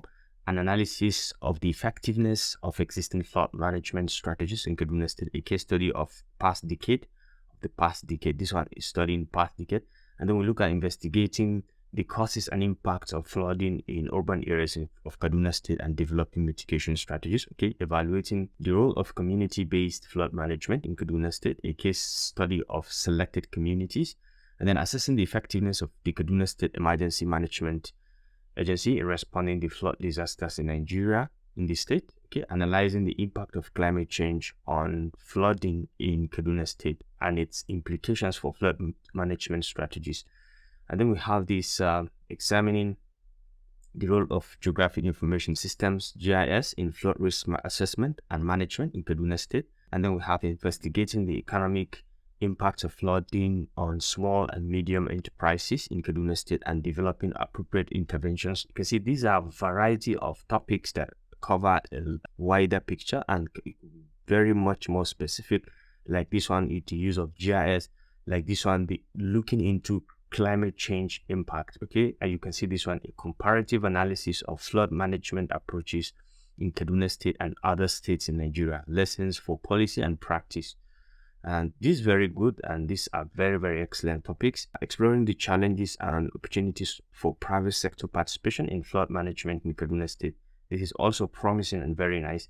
Assessing the perception and awareness of flood risks among residents of Kaduna State and its implication for flood management. You can see these are very detailed and exceptional topics. If you want to be very, very specific, you can go ahead and ask it to give you very, very much more specific questions, because one thing with ChatGPT is it remembers a particular conversation, what you are talking about. Like now we've asked it to give us this, and in Kaduna State, we can say it should give us answers that are related to maybe engineering perspective to the flood mitigation. Can you relate the topics to engineering? So you can see, can you relate the topics to engineering? So here are 10 possible topics we have for flood mitigation in Nigeria that are related to engineering. You can see it captures the engineering term. So you can see investigating the effectiveness of hydraulic structures for flood management in Kaduna State, a case study of selected waterways and drainage channels. These are very, very nice, but it changes everything to relate to engineering. So developing a flood risk assessment framework for Kaduna State using engineering approaches and geospatial data analysis. You see this one now is completely engineering. Designing and optimizing drainage system for urban areas of Kaduna State to reduce flood risks. Very fantastic, related to engineering. Investigating the effectiveness of low impact development practices in reducing flooding in Kaduna State. Developing a real-time flood monitoring and warning system for Kaduna State using sensors and remote sensing technologies. Completely engineering. So investigating the impact of climate change on the design and maintenance of flood management infrastructure in Kaduna State. This is very, very nice also and engineering related. Developing sustainable and resilient flood management solutions for vulnerable communities in Kaduna State. Investigating structural integrity of flood management infrastructures in Kaduna State and identifying appropriate maintenance and rehabilitation strategies. Completely engineering. And then we have developing approach for flood management plans for critical infrastructure in Kaduna State, including highways, bridges, and power plants. This is broad, but you can make it narrow if you want. Investigating the effectiveness of flood-proofing techniques, including building elevations, flood barriers, and reducing flood risks in Kaduna State. But for now, what I want to choose and then ask it to develop more content is I would like to go with designing and optimizing drainage system for urban areas of Kaduna State to reduce flood risks. So let's say, can you give us, the first thing is title, and then if you are certain with the title, you've selected a title, then you can ask it to give you an outline, a proposal outline, what you want to cover during the writing process. So can you give us a research proposal outline for topic 3, designing and optimizing this? You can just say it for topic 3, and it will automatically know that this is the topic you're talking about. We're talking about designing and optimizing drainage system for urban areas of Kaduna State to reduce flood restoration. So you can see this is the outline it is giving you. But it is going to be an introduction, which will cover background and context, purpose of the study, significance of the study, and then it gives you details about what you're going to cover.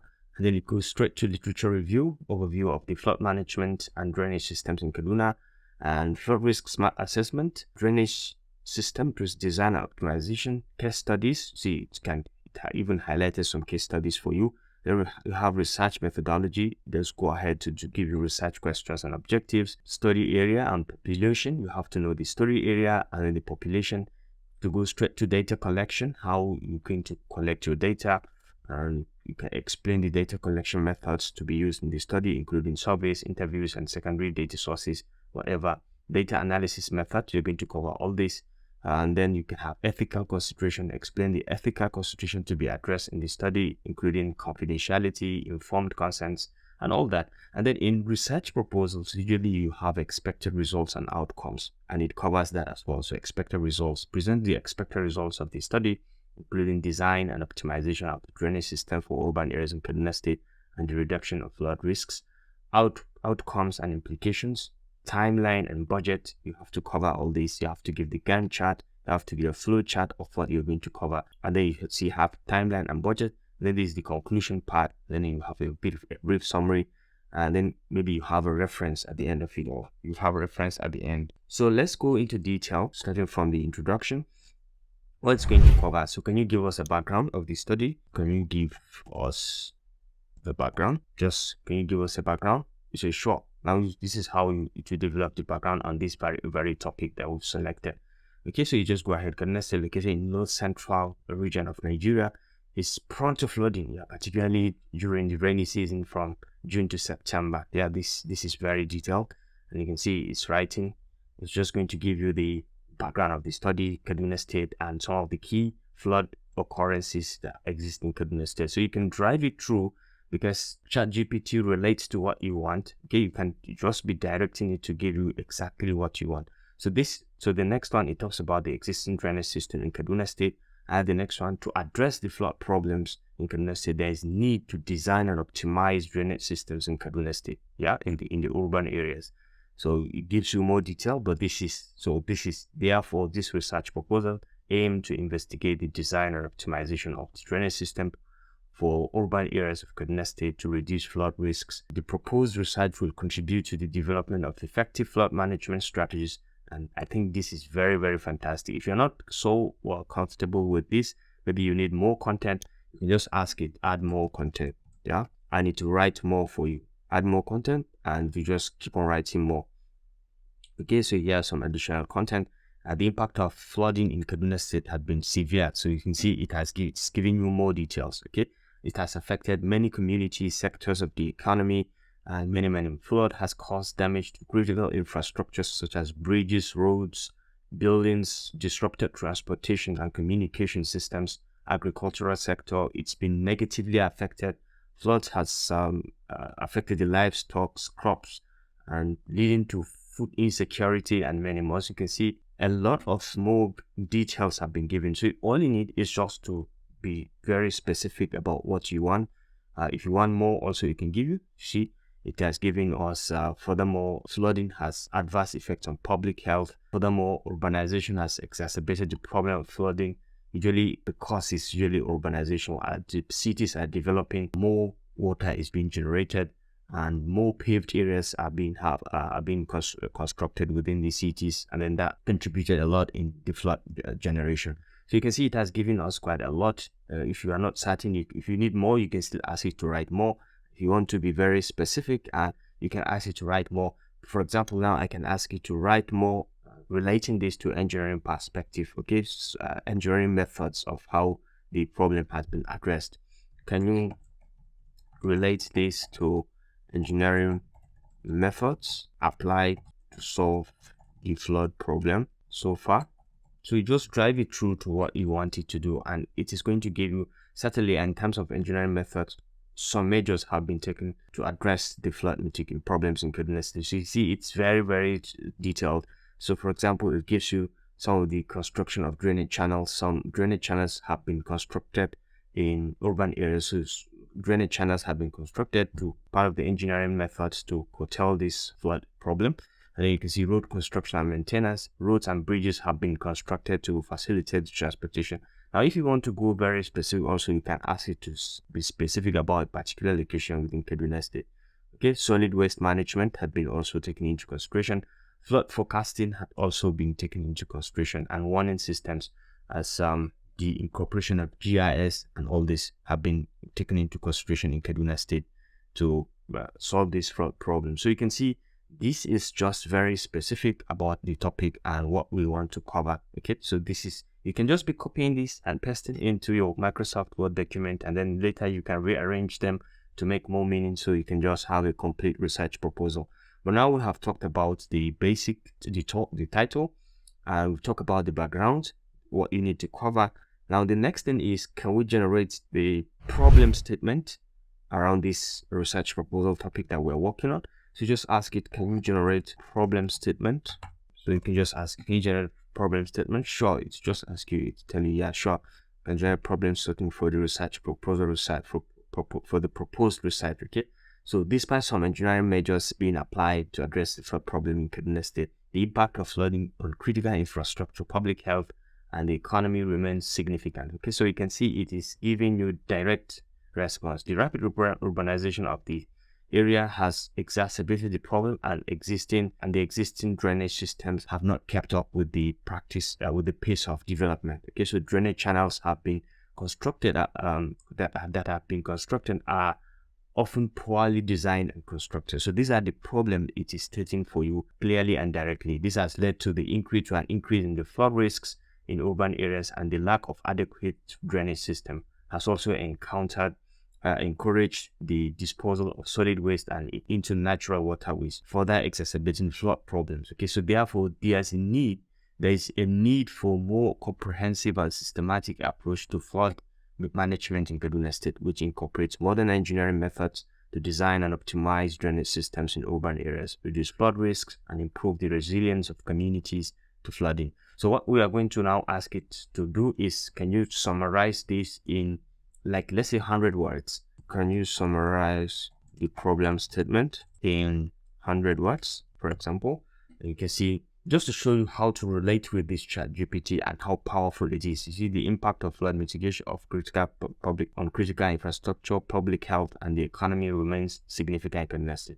So despite some engineering measures being applied to address the flood problems, rapid urbanization has exacerbated this. And if this is 100 words, I think 100 or less, okay, it cannot go beyond 100. So you can just copy this and go ahead and paste it, and maybe do some editings to fit into what you are specifically going to do. Because like I said, that ChatGPT can give you the bigger picture. So it's now left for you to couple up the things and see how you can relate it to your own case study in detail. Well, it can give you the general perspective. Now, let's say, can you help us to generate 3 or 4 objectives?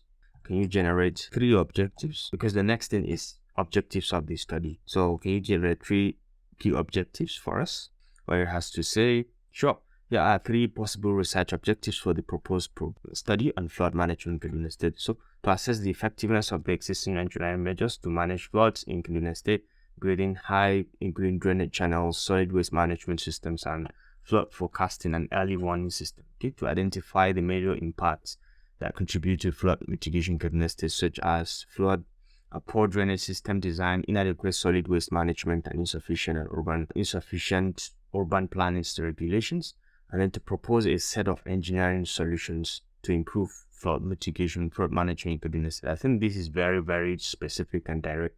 If you want more objectives, you can ask it to write more, and it's going to give you more. But then to just cover up and show you how to deal with this, we can say you can relate, or we can say reduce the objectives to maybe 50 words each. Maybe let's say we write the objectives to 15 words each, and it will just write it for you. Sure, there are the written research proposal in 15 words. So you can see it's just going to give you 15 words. Effective flood management, current situation, measures in Kaduna State, identify major factors contributing to flooding in Kaduna State, and propose engineering solutions for improving flood management in Kaduna State. I think this is very fantastic, but I think I still prefer the first one. Okay, these 3 ones, they are more detailed and they capture most of the things we need. So this is about writing objectives of the study. The next thing is we can ask it to write the scope of the study. Can you generate the scope of the study? Okay, so let's see if it can give us the scope of the study that we can use for this particular study. Sure, this here is a possible scope for this study. So the study will focus on flood management in Kaduna State, Nigeria, with a specific emphasis on urban areas. Okay, the study will evaluate the effectiveness of the current engineering measures such as drainage systems, solid waste management, and flood forecasting and early warning systems. Okay, so this is just giving you the specifics, the scope, the direct area that you intend to cover during this study. Study will propose a set of engineering solutions for improving the flood mitigation, for flood management, including design and optimization of drainage systems in urban areas, the improvement of solid waste management system, and the use of modern computer models to simulate and predict flood events. So you can see now it has given you some of the key detailed areas, computer modeling and stakeholder consultations, and provide insights into the key challenges and opportunities for effective management in Kaduna State. So this is the scope of the research proposal. So the next thing is we are going to look at significance of the study. We're going to look at the significance. Can you give us the significance? So usually significance is usually the importance of the research. How important is it? What are the benefits? What do we stand to gain by conducting this research? You can see it's going to give us, sure, here are some of the possible significance of this research. Improve flood management, and it gives you details of how you're going to get it. So you can see it's giving you detail. If successful, research could lead to more effective flood management practices in the region, reducing the negative impact of the flooding on critical infrastructure, public health, and economy. And then we have better urban planning. So if we are successful by examining the role of urban planning and regulations and contributing to the flood problems in Kaduna State, the proposed research could inform the development of more effective urban planning strategies that incorporates flood management considerations. So you can see enhanced stakeholder engagement, and then we have advancement of engineering knowledge. Okay, so you can see the proposals have to employ modern engineering methods such as computer modeling, optimization techniques, and design and evaluate flood management solutions and all that. And you can see one of the key benefits is most of the key things it is highlighting is giving us the detailed and how it is related to engineering, how the whole research relates to engineering. So we'll talk about significance. Next thing is we can talk about some of the research questions. So can you give us some research questions? Can you give us some research questions? And you can see, sure. So it's going to generate some research questions, because in any proposal you should have some research questions. So what are the major factors that contribute to the flooding in Kaduna State, and how do they interact with one another?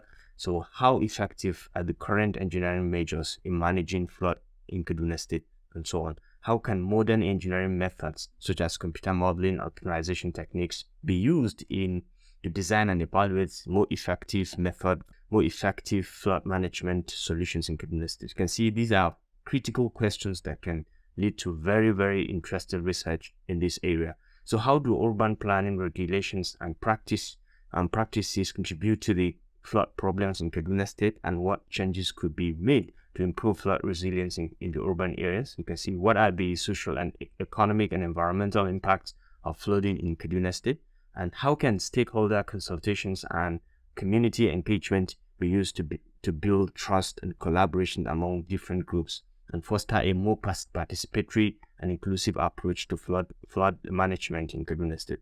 How can solid waste management systems be improved to reduce the amount of solid waste disposed of in natural waterways?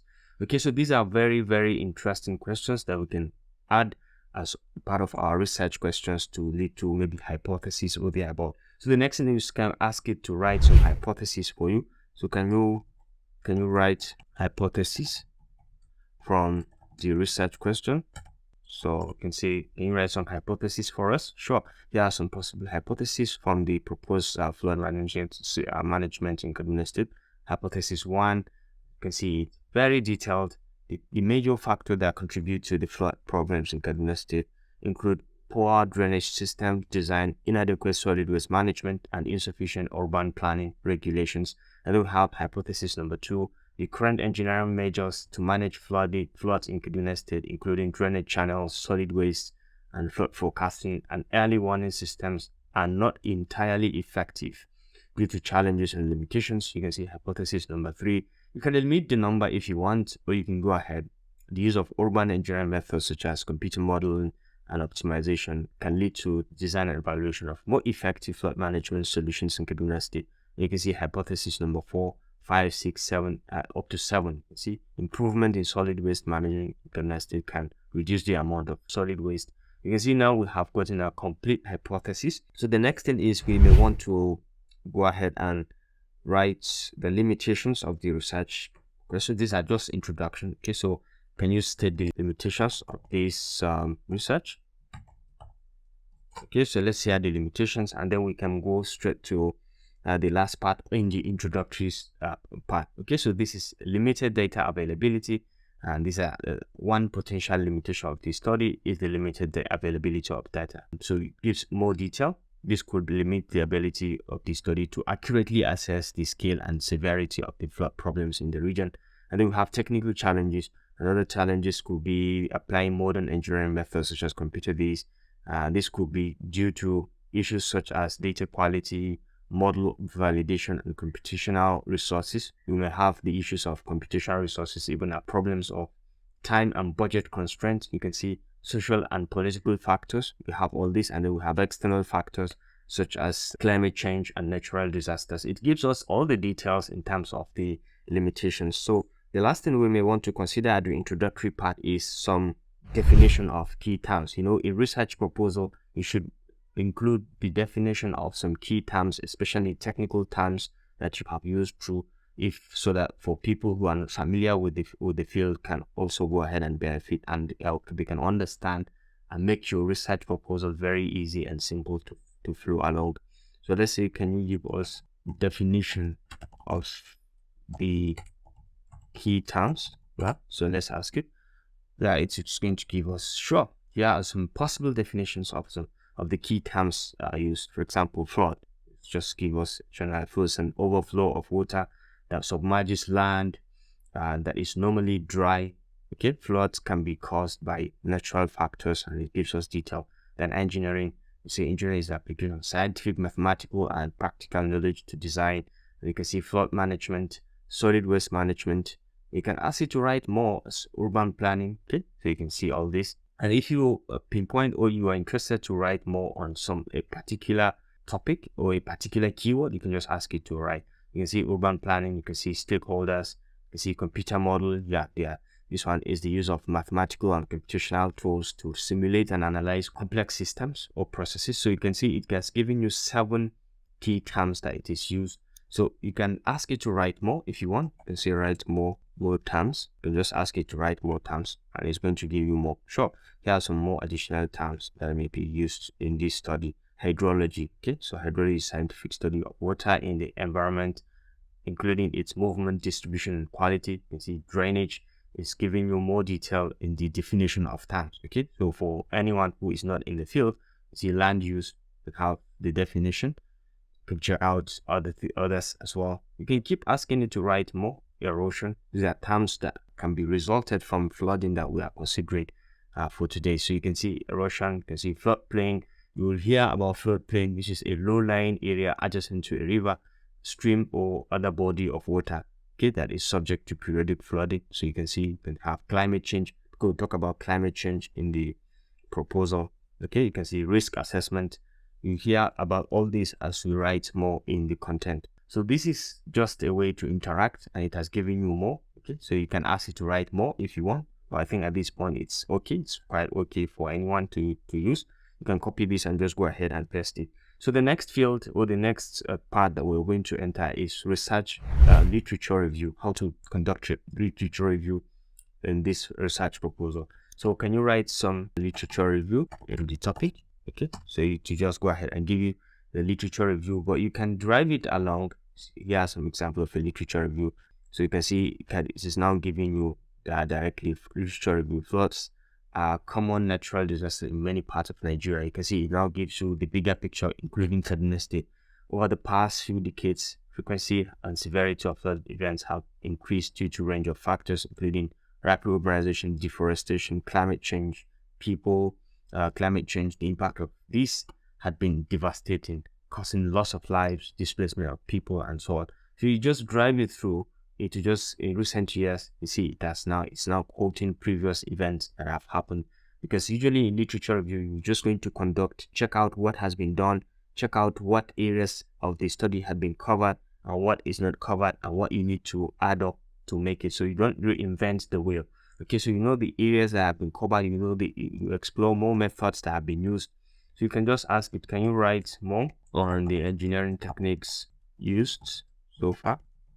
So you just ask it, and you can just drive it through, and it will keep on writing the content for you. Okay, so you can see stormwater drainage system had been applied, which is a very, very good area. So you can see suddenly here are some additional engineering techniques that have been used in Kaduna State. So it's just going to give you the key overview. See, there's now talking about flood modeling and mapping had already been used in Kaduna State. So you can see now areas that you now concentrate, because you relate this to what you're going to conduct.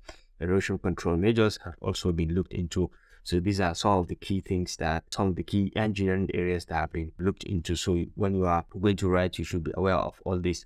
And that's the very main essence of literature review. So you can see floodplain management. You can see you can have community-based flood management. This one also has been looked into.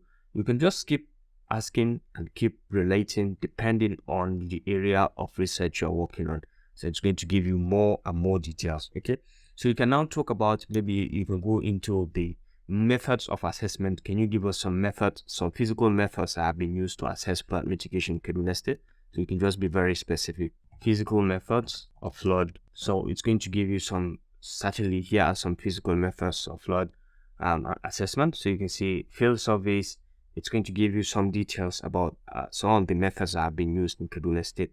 So field surveys have been used, remote sensing have been used. Now you can drive it to be very, very more specific, and you know how to channel it and then what I want to cover, so you don't reinvent the wheel like I said earlier. So you can have flood modeling.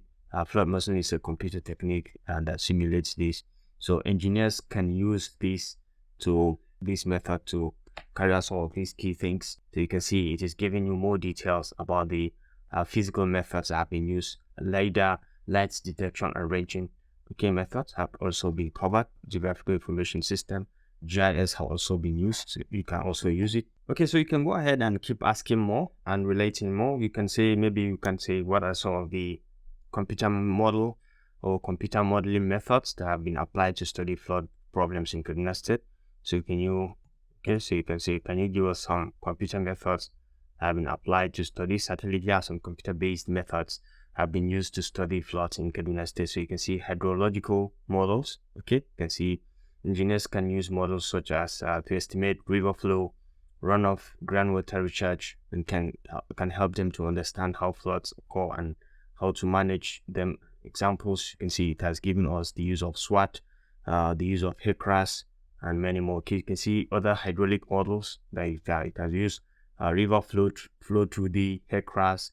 These are very, very interesting and very good software that you can use to develop models for the water-related problems. GIS also have been used, geographic information system, and you have ANN, artificial neural networks, have also been applied. Remote sensing has also been applied. So far, you can apply all these, and you can just choose based on these to just generate your own. So you can see some of the key methods. You can see also, we can also ask you to give us more details about some laboratory techniques that have been used to assess flooding so far. You can see in Kaduna, we can see so far. Can you give some laboratory methods that had been used to assess flood problems? So you can see, you can just ask it this very basic one, and you can see the response. Okay, so certainly here are some laboratory methods that have been used to assess the flood problems. Okay, soil permeability testing. You can see all these have been. You can conduct soil permeability testing. It gives you details. Sediment analysis. You can see sediment analysis involved in examining the sediment carried by flood waters. Okay, soil sizes, shape, the composition of sediment particles. Engineers can gain insight into the flow velocity and intensity of the flood, which can help them to develop more accurate flood models. You can have flood water quality analysis. You can do all that. Hydraulic conductivity, geotechnical testing. These are just very basic testing that can help you in managing flood, because it all boils down to the porosity and the water carrying capacity of the soil that you are dealing with. So you can be very, very detailed and specific, and it will help you to write accordingly. And you can relate these findings to what you want to do in your research. The literature review at the proposal stage doesn't have to be too detailed, but you can just show the areas that at least you have covered, show the relevance, and show how it relates to what you want to do and how it defines or it made your work stand out generally. Okay, so how is your work different from others? Something like that.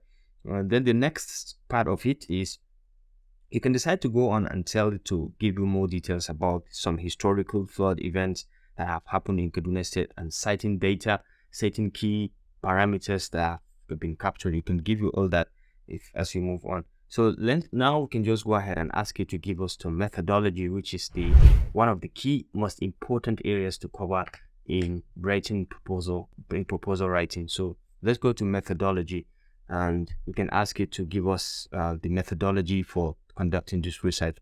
Can you give us the methodology for conducting this research? And you can see now it's going to give you everything, but you have to drive it. Certainly, there are some possible methodology for conducting this research.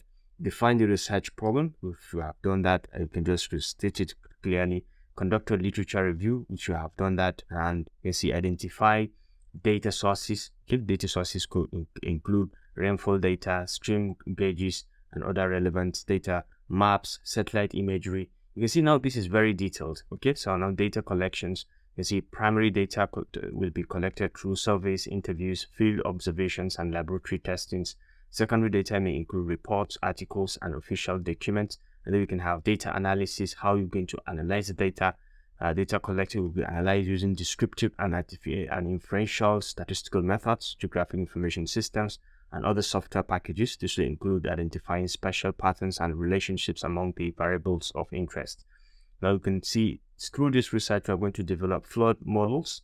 Okay, and you can be very specific. If you have a specific flood model at heart or in mind, you can direct it to give you more details about that particular model and evaluate flood management strategies. And then you can have conclusions and recommendations. So this is just like an overview of the research methodology. You can be more detailed about one aspect of it. Can you give us a step-by-step data collection method?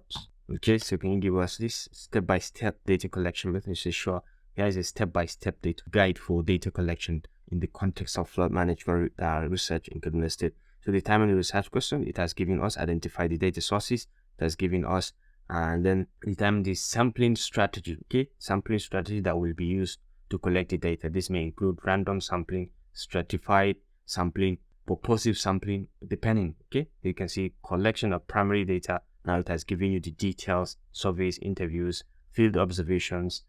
These are key areas that you need to cover, and it's giving you in detail. Then collection of secondary data. Okay, this may include collecting data from reports, articles, and other official documents. This may include government reports, academic research articles, flood mitigation, flood modeling management, and official maps of flood-prone areas. So you just be very specific now related to your own area of study. So manage data. How are you going to manage the data? This may include entering the data into a database, creating spreadsheets, and using specialized software for data management. You can do all that, and then you can start validating the data. How are you going to validate the data? Okay, you can include cross-checking the data for different sources and verifying the accuracy of the measurement. You can document the data also process. So this is just the general method of how step-by-step guide on how to conduct the research. So you can be very specific and say, can you give us more details about the use of Flow 3D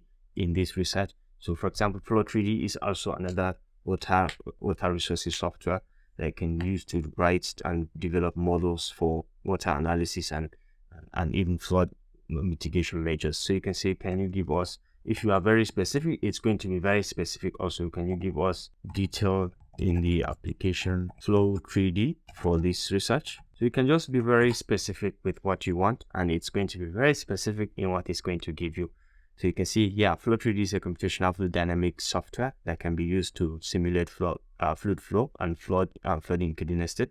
Here are some key details, some details on how Flow 3D can be applied. So setting up the model, you can see it's giving you details. So this is just an example of how you can be very specific in the prompt you give to the tool. Okay, running simulations, you can see analyzing the results. These are pre-processing, post-processing, and you can see the key details it's giving you. Validating the model.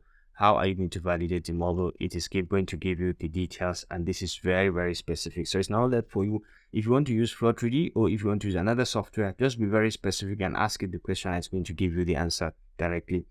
So this is methodology. You're going to give in a Gantt chart. Usually, if you are detailed about the method, you can you have to provide a Gantt chart that can give you the timeline on how you're going to cover it. So can you give us the breakdown on the timeline to conduct this research in 1 year? For example, if this research is to be conducted in 1 year, how is it going to spread the timing for you? So here's some breakdown of the timeline to conduct research to month 1 to 2. So you just be very specific and detailed. So month 1 to 2, this is what you should conduct. Month 3 to 4, this is what you should conduct. Month 5 to 6 is what you should conduct. So it's going to give you the detail about what you're going to cover in this 1 year. If you have specified 1 year, if you have specified 2 years, if you specified 3 years for PhD, for example, it's going to give you exactly how you're going to cover it. And it's now left for you to translate this into a reasonable Gantt chart, so you can just go ahead and apply it to your research. Okay, so you can see now we have covered some of the key things we need, and then now we can ask you to give an estimated budget or detailed budget of what is the research is going to cover. So can you give us for the research? Okay, so you can see it's just going to give you an idea. So sure, you just have to be very specific because the Flow 3D software, $20,000, that's the license is very expensive, you know. So but you can go ahead and just see how you can get it. Maybe a university can have it, just ask around, and then you can see equipment and supplies for field work, $5,000. The idea is to give you an overview of what to cover. Even if you are going to include that, you can see how you can spread or separate the key items to cover: publications and dissertation costs and dissemination costs, data analysis software, $1,000, participant incentives. You can see equipment that you will need. You can ask it to write more if you want, okay, or you can say be very specific in the writing. You can ask it to write on this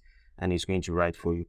Like I said, mind you, the flow of the methods or the key terms that I covered might vary from school to school or from supervisor to supervisor. The whole idea is for you to have an idea into how to use ChatGPT to your own advantage to generate ideas, to be able to use it to conduct your research effectively. So one last, very last thing that we must cover is how to put in some expected results. Can you give expected results based on this research? So you just have some expected results based on the research. So usually these are the steps. Here are some possible expected results: a better understanding of flood management strategy in Kaduna State, a validated 3D model. So these are some of the key things we should expect at the end of it all. And during the presentation, identifying or highlighting some of these key expected results can give you an upper hand. The team can now know that you are fully aware of what you want to cover and what you are going to do.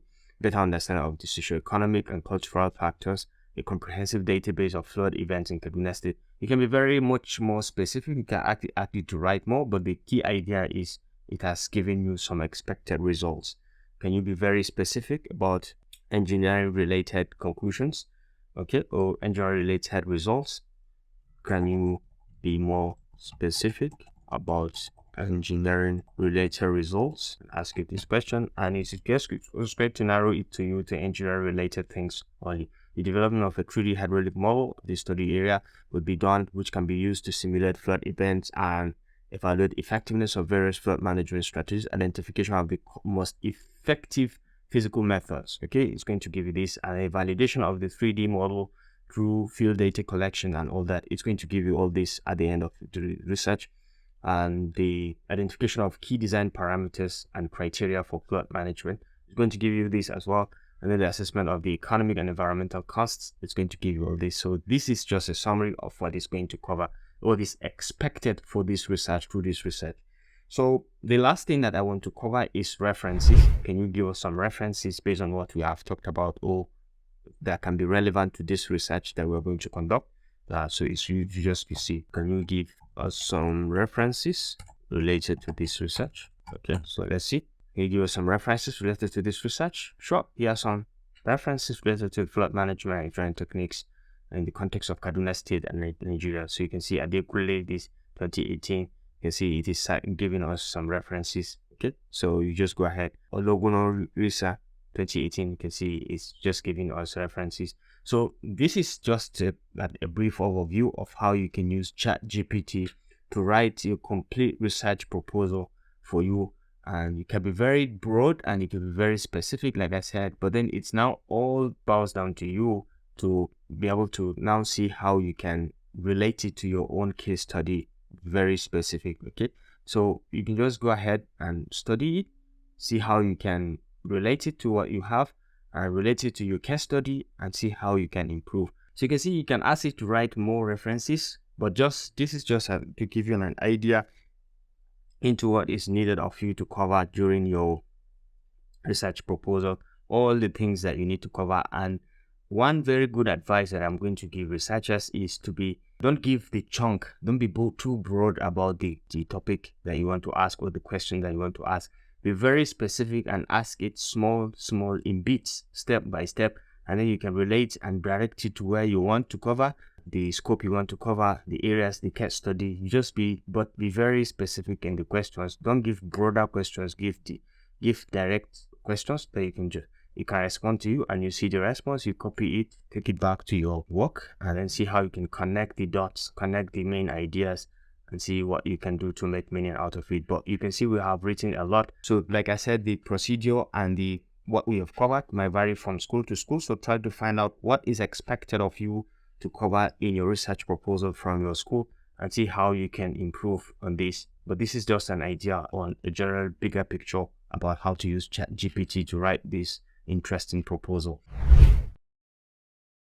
Have you ever been finding yourself in a state where you have a lot of emails to write, or a very sensitive email that you want to write, and you've been brainstorming about what to write? Maybe your boss is paying you less money and you want a pay rise, and you want to write a comprehensive professional email to him.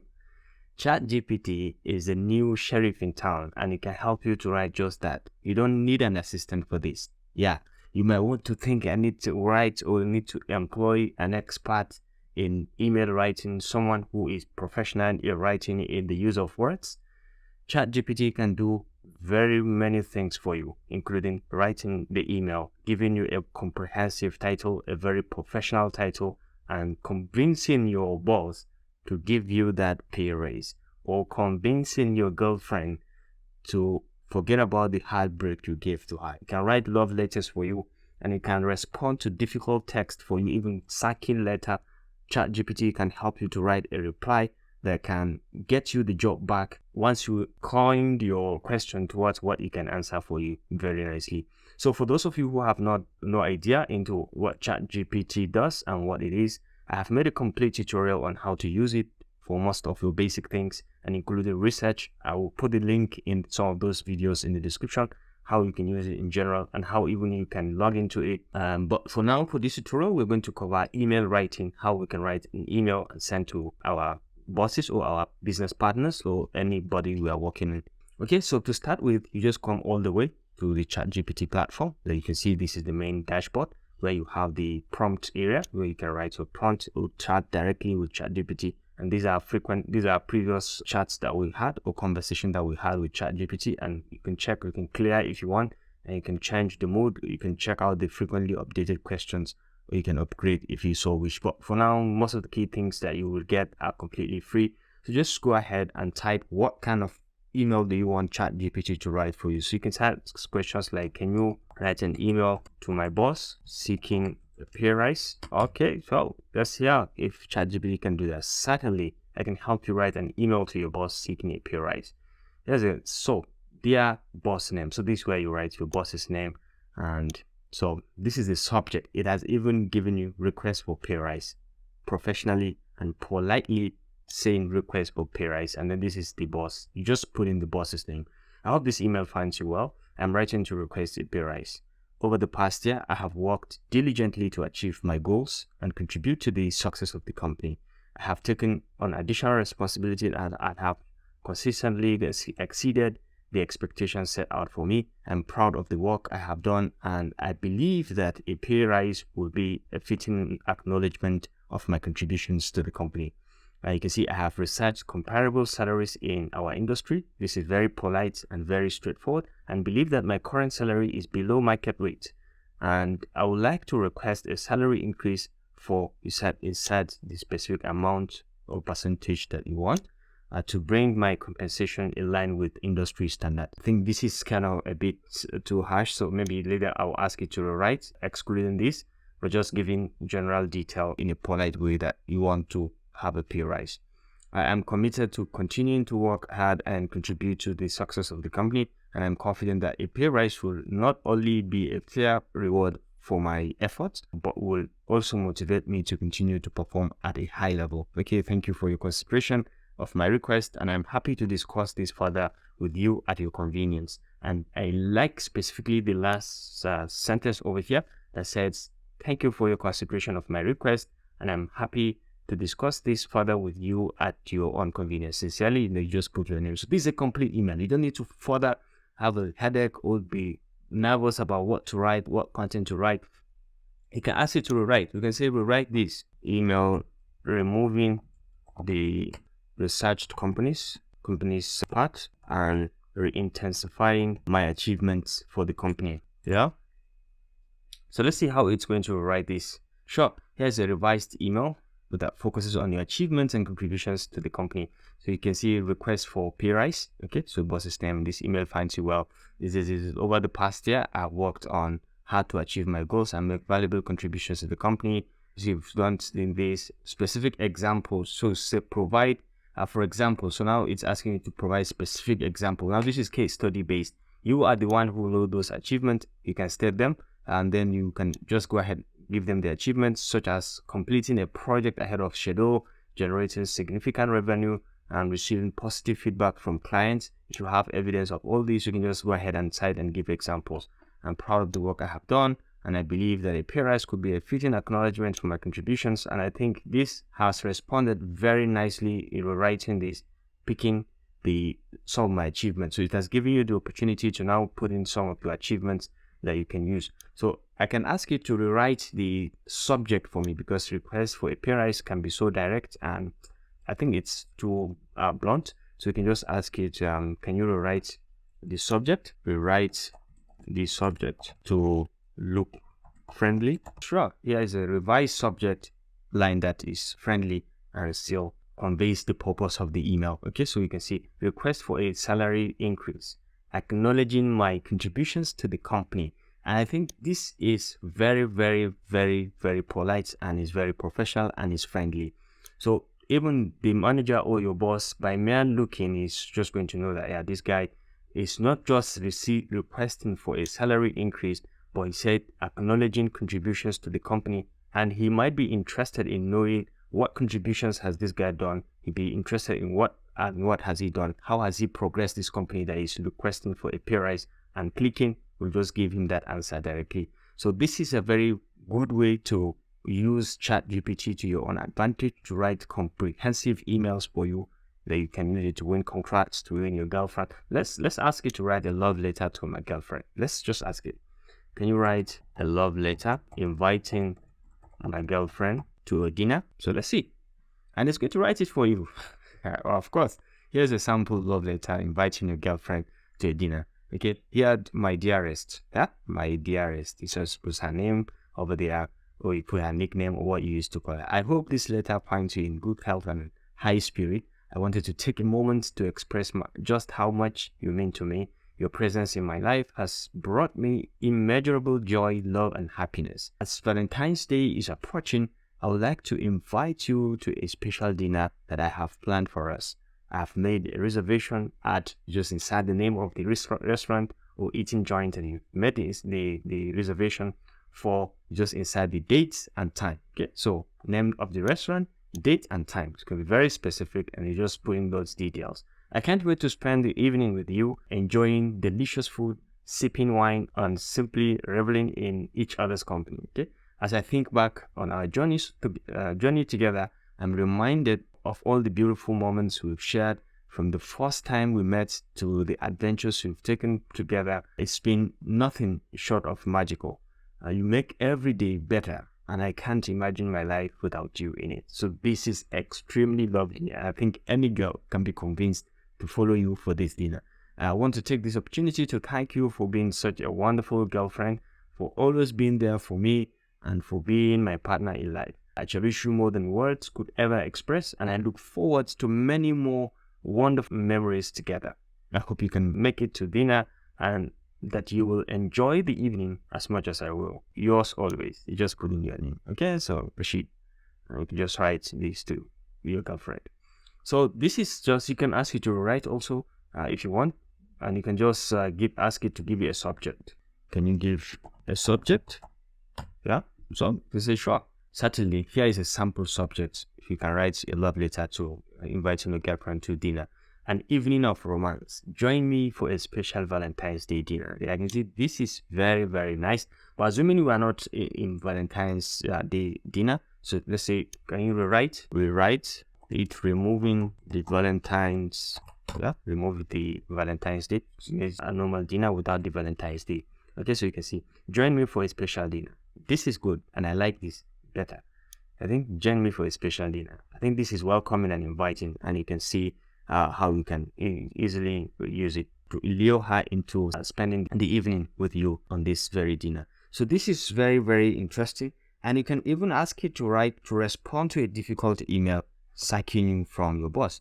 So let's say we can ask it to write, can you help me to respond to a sacking letter from my boss? So let's say, can you write a response to a sacking letter to my boss? So let's see. Sure. There's a sample response letter to a sacking letter. Okay. He'd been sacked. There, put the boss's name. I was very disappointed to receive the news that my employment with the company had been terminated.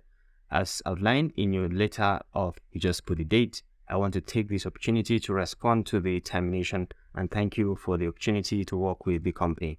I understand the reasons behind the decision to terminate my employment, and I take full responsibility for my actions. I'd like to apologize for any inconveniences or disruptions that this may have caused to the company, and I assure you that it was never my intention to let the team down or to act in a manner that was contrary to the company's values. I appreciate the company, the opportunity that I had to work with the company, and acknowledge and the knowledge and experience that I gained while employed here.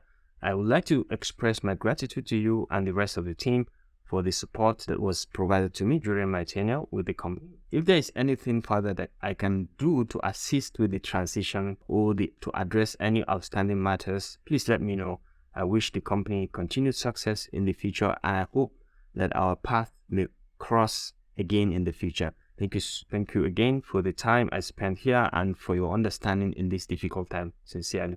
I think this is very, very nice and very comprehensive. You can just see the subject, response to termination of employment letter. You can see very nice, and the content also very nice. Just put in the key details that I requested, and this is going to serve you.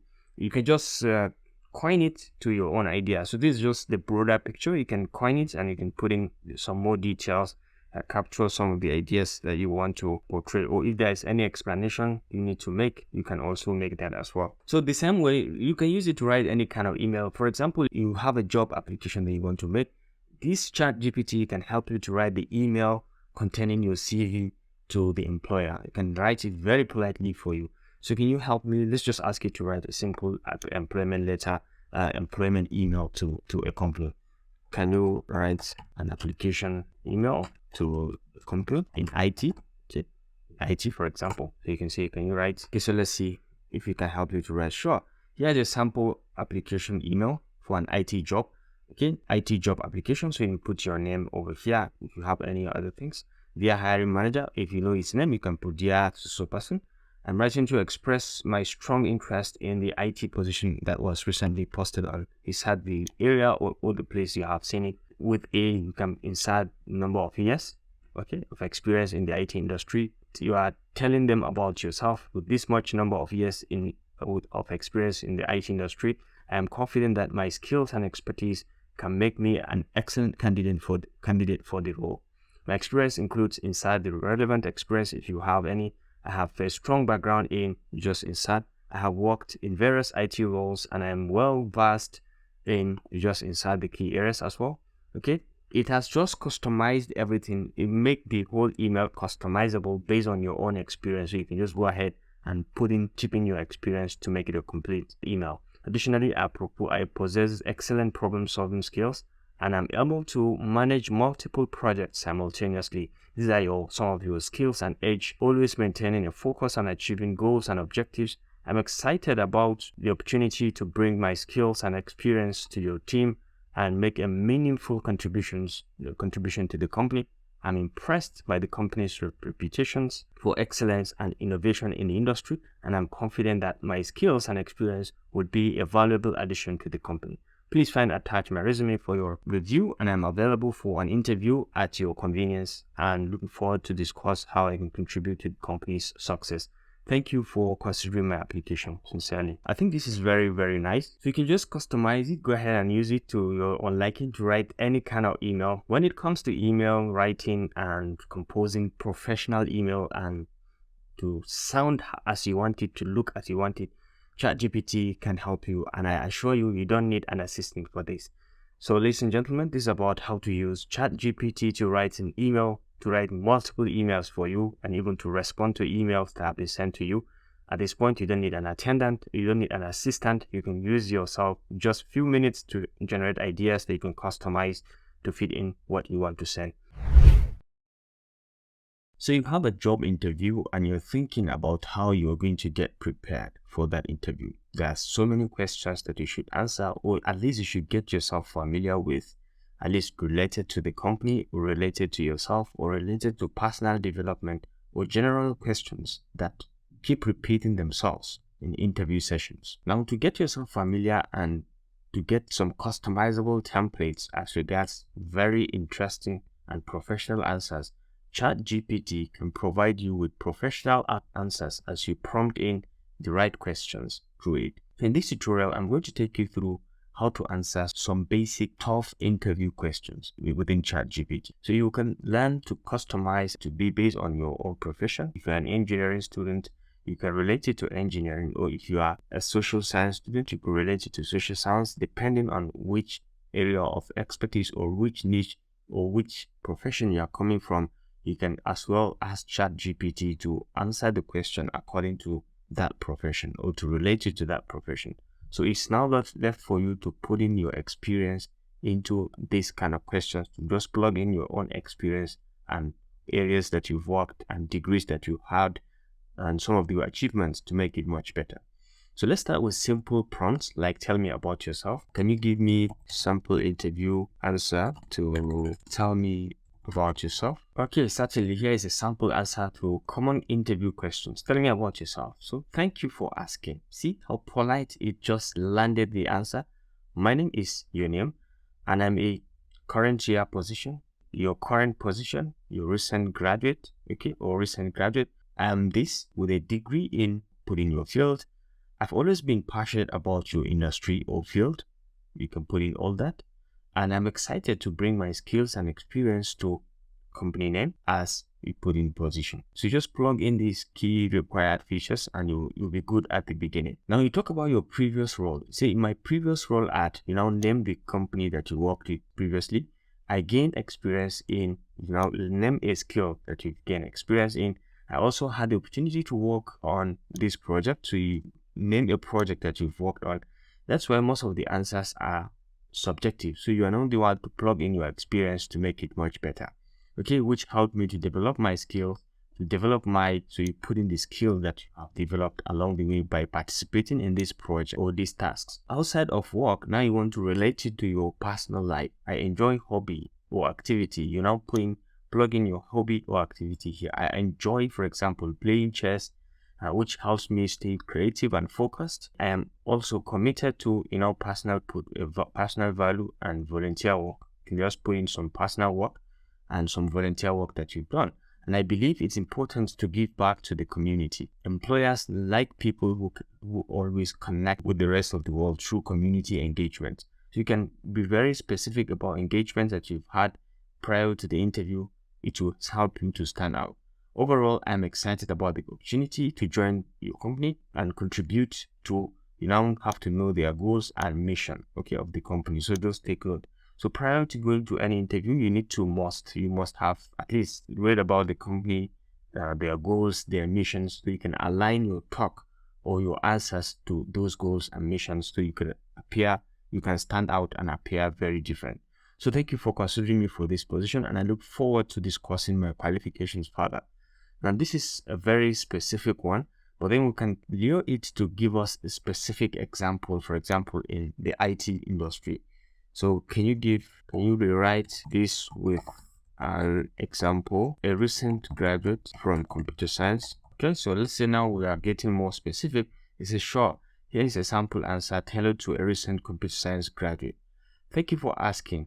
My name is, now we put your name. I recently graduated with a bachelor's degree in computer science from this university. You just put your name, the university, and I'm excited to apply the skills and knowledge I've gained to a career in your industry. Now, during my time at the university, I focused on courses related to, giving the specific area of the computer science, because there are different areas in computer science. So you give the specific area where you focused on, including this. And I also gained experience working on various projects, such as put the project or research experience that we've had while in the university, where I developed my skills in put in key skill.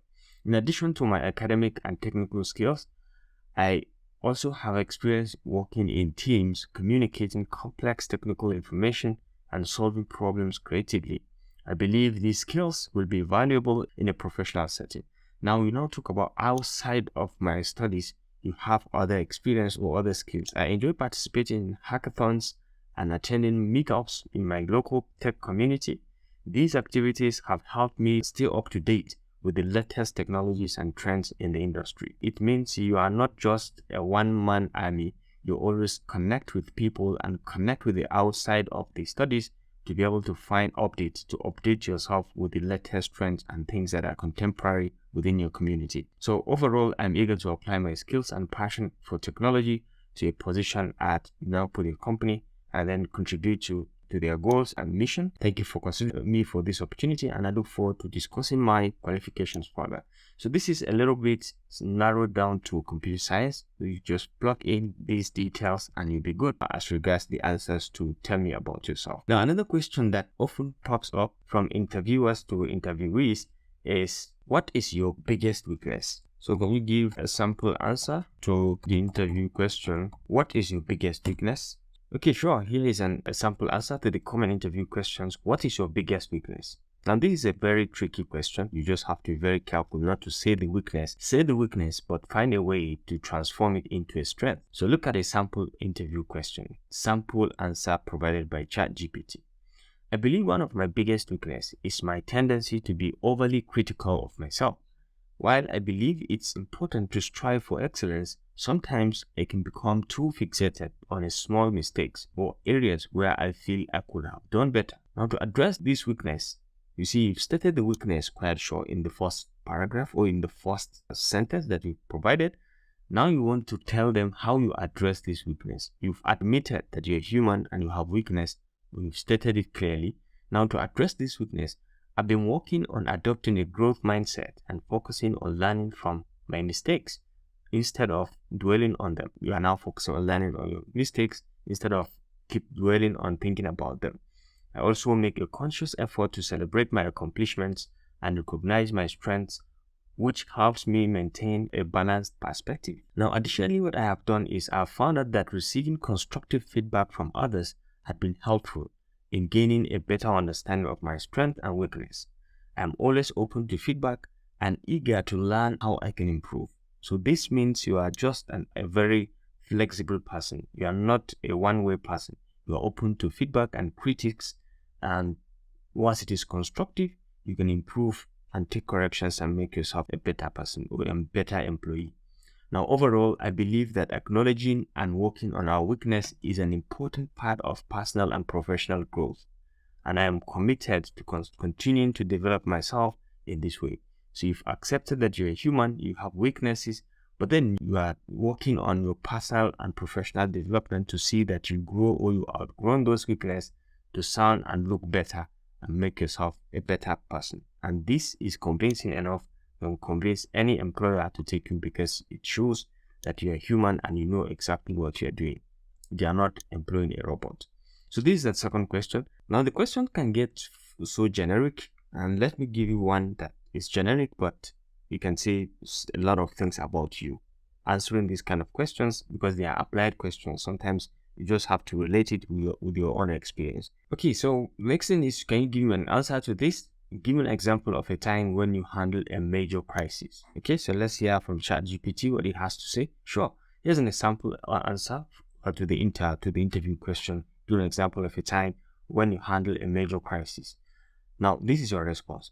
One of the most significant crises I faced was during my time as a project manager for a software development team. Now we're talking about the IT experience, and I was sharing from one of your experiences as a software development project manager.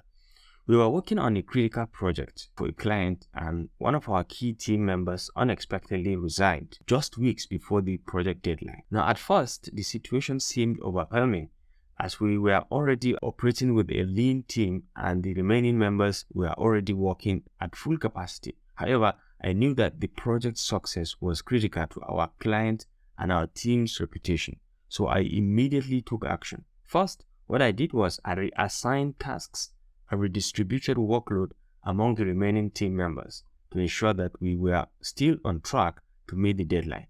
Then I worked with our HR team to expedite the hiring process for a new team member, and we were able to bring someone on board within just a few days. Now, throughout the crisis, I made sure to communicate regularly with our client, keeping them informed of the situation and our progress, and also made sure to support our team members, checking in with them regularly and providing additional resources where needed to help them manage the increased workload. You see, this shows commitment and team playing. Okay, you are a team player because you added some responsibility in addition to what they were initially given, and then you care to even find out about how they are faring and provide support to make sure that they took in the added responsibility. Now, in the end, this is what happened. We were able to complete the project on time and within budget, thanks to the effort of our team and our ability to adapt quickly to a difficult situation. I learned a lot from this experience about the importance of staying calm under pressure, working collaboratively with others, and staying focused on the end goal. And this, I think, is superb. You've given the scenario as it is, you've given the situation, you've given the actions, what you've done, and you give the results, okay, of what happened at the end. What happened is you have highlighted the result, and you've even added the lessons you have learned through this experience. And I think this is a very fantastic answer. So you just have to learn to lure the chatbot to answer the question according to what you have. Okay, so some of these questions are generic, like I said. So next we can ask questions that is generic also, something like, where do you see yourself in 5 years' time? This is a very common question. Where do you see yourself in 5 years' time? Where do you see yourself in 5 years' time? Okay, so let's say, can you give a sample interview answer to the question, where do you see yourself in 5 years? So let's hear from ChatGPT. Sure, here's a sample answer. In 5 years' time, I hope to have grown both personally and professionally within this company. My primary goal is to continue developing my skills and knowledge in, now you state your field, taking on new challenges and opportunities to expand my expertise. As I gain more experience, I hope to take on more leadership responsibilities and contribute to the growth and success of the company. Whether that means managing a team, overseeing key projects, or taking on leadership roles, I'm eager to take on new challenges and make a meaningful impact. Additionally, I hope to continue building strong relationships with my colleagues and contributing to a positive and collaborative workspace culture. I believe that cultivating a supportive and inclusive work environment is critical to achieving success and building a fulfilling career. Overall, I'm excited about the potential for growth and development with this company, and I am committed to working hard and making a meaningful contribution to its success. So you see, this is very generic. You've stated where you will see yourself in 5 years, committed to your personal development and contributing to the company's overall development. Even you are even offering yourself to take in more leadership responsibilities or team management roles to make sure that the company moves forward. Okay, so you can ask it to regenerate this response and it's going to give you another response to this. You see, sure, here's another sample answer to this question. In 5 years' time, I see myself continuing to develop skills and expertise in this industry and taking up additional responsibilities. In the short term, now this is your short-term goals, you intend to focus on these goals, such as gaining experience in this specific area or completing relevant certifications or training programs. And I'm also interested in opportunities for mentorship and leadership development within the company. As I continue to grow and develop, I hope to take on roles of increasing responsibility, such as putting some target areas, target position, and target interest, where I can leverage my skills and experience to make a meaningful impact on the organization. And ultimately, my goal is to be a valued contributor to the company and to continue to develop my skills and expertise in ways that benefits both myself and the organization. You see, this is very, very fantastic. It talks about your ambition in 5 years. It talks about how that ambition is going to benefit the company. And that's very superb and interesting. Let's ask ChatGPT to hear a generic way of answering these kind of questions. Can you give a sample answer to the question, why should we hire you? Yes, to the question, why should we hire you? Sure, here's a sample answer. I believe I will be an excellent addition to your team and bring significant value to the company for several reasons. First and foremost, I have the skills and qualifications necessary to excel in this position. My now putting some relevant experience based on your previous experience make me well suited for this role, and I'm confident that I could quickly get up to speed and start making meaningful contributions to the company. In addition, I'm a quick learner and I'm always eager to take on new challenges. I'm also a strong collaborator and communicator, which I believe are essential traits for working effectively with colleagues and clients alike. Furthermore, I share the company's values and vision for United States, their goals and mission, and I'm excited about the opportunity to contribute to this mission and to work with a team of like-minded individuals who are passionate about the industry. So United States, the industry. And lastly, I'm committed to ongoing growth and development, and I'm eager to take advantage of any training or development opportunities offered by the company. I'm confident that with my skills, experience, and attitude, I could make a significant contributions to your team and help drive the company's success. I think this is superb, and this can give you an insight into what this interview question is. You have to be able to showcase your skills. What do you have for them, and why should they take you?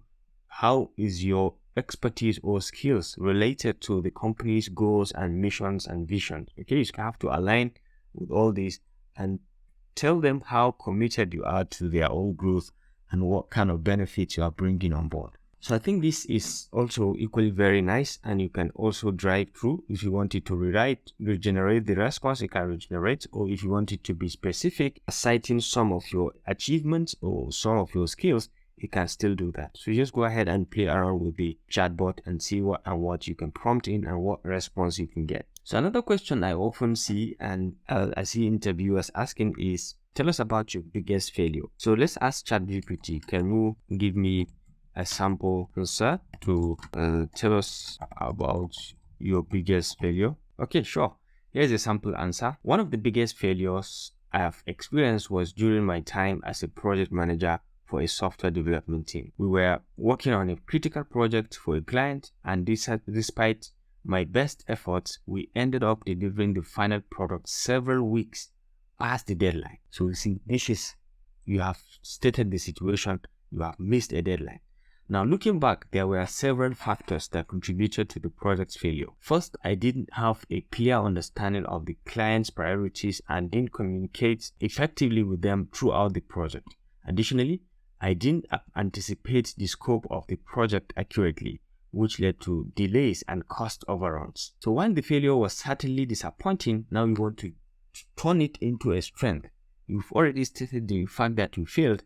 Now you want to turn it into the lessons you have learned and why it is a strength to you, because it makes you now stronger because you've learned something. I learned a lot from the experience.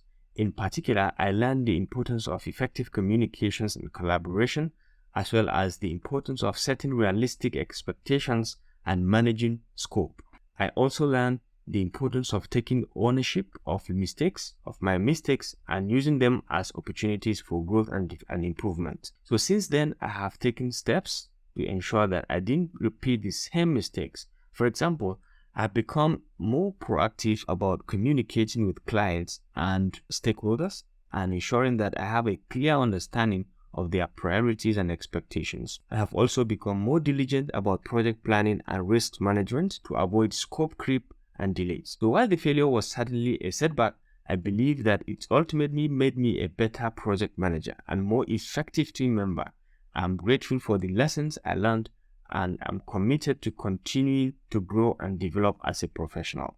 And I think this is very, very professional, and you can just customize it and suit it to your own experience. So you can see the transformation. You state the failure very clearly, and then you turn in to highlight the lessons you have learned, and then you turn it to make it useful to you and show why the failure was a lesson and that you are not likely going to repeat this failure or this mistake in the near future because you have learned your lesson and you have transformed it into something beneficial.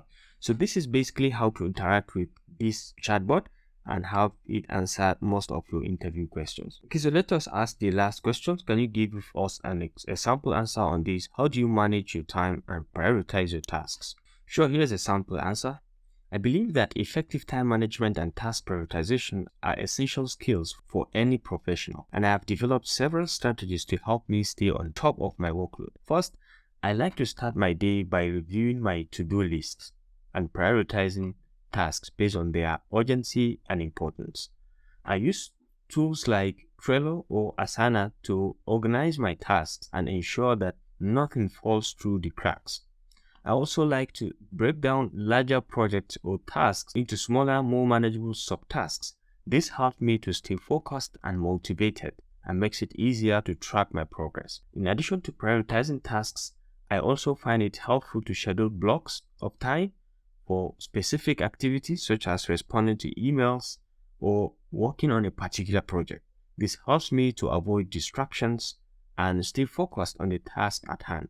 So finally, I try to be mindful of my energy levels throughout the day and schedule tasks accordingly. For example, I know that I am not productive in the morning, so I try to tackle my most challenging tasks during this time. Overall, I believe that effective time management and task prioritization requires a combination of planning, organization, and flexibility.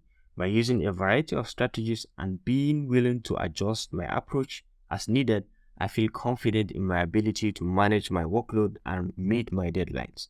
And you can see this is very, very specific and superb and professional and direct, because it has shown you understand, you even realize the importance of time and prioritization of tasks.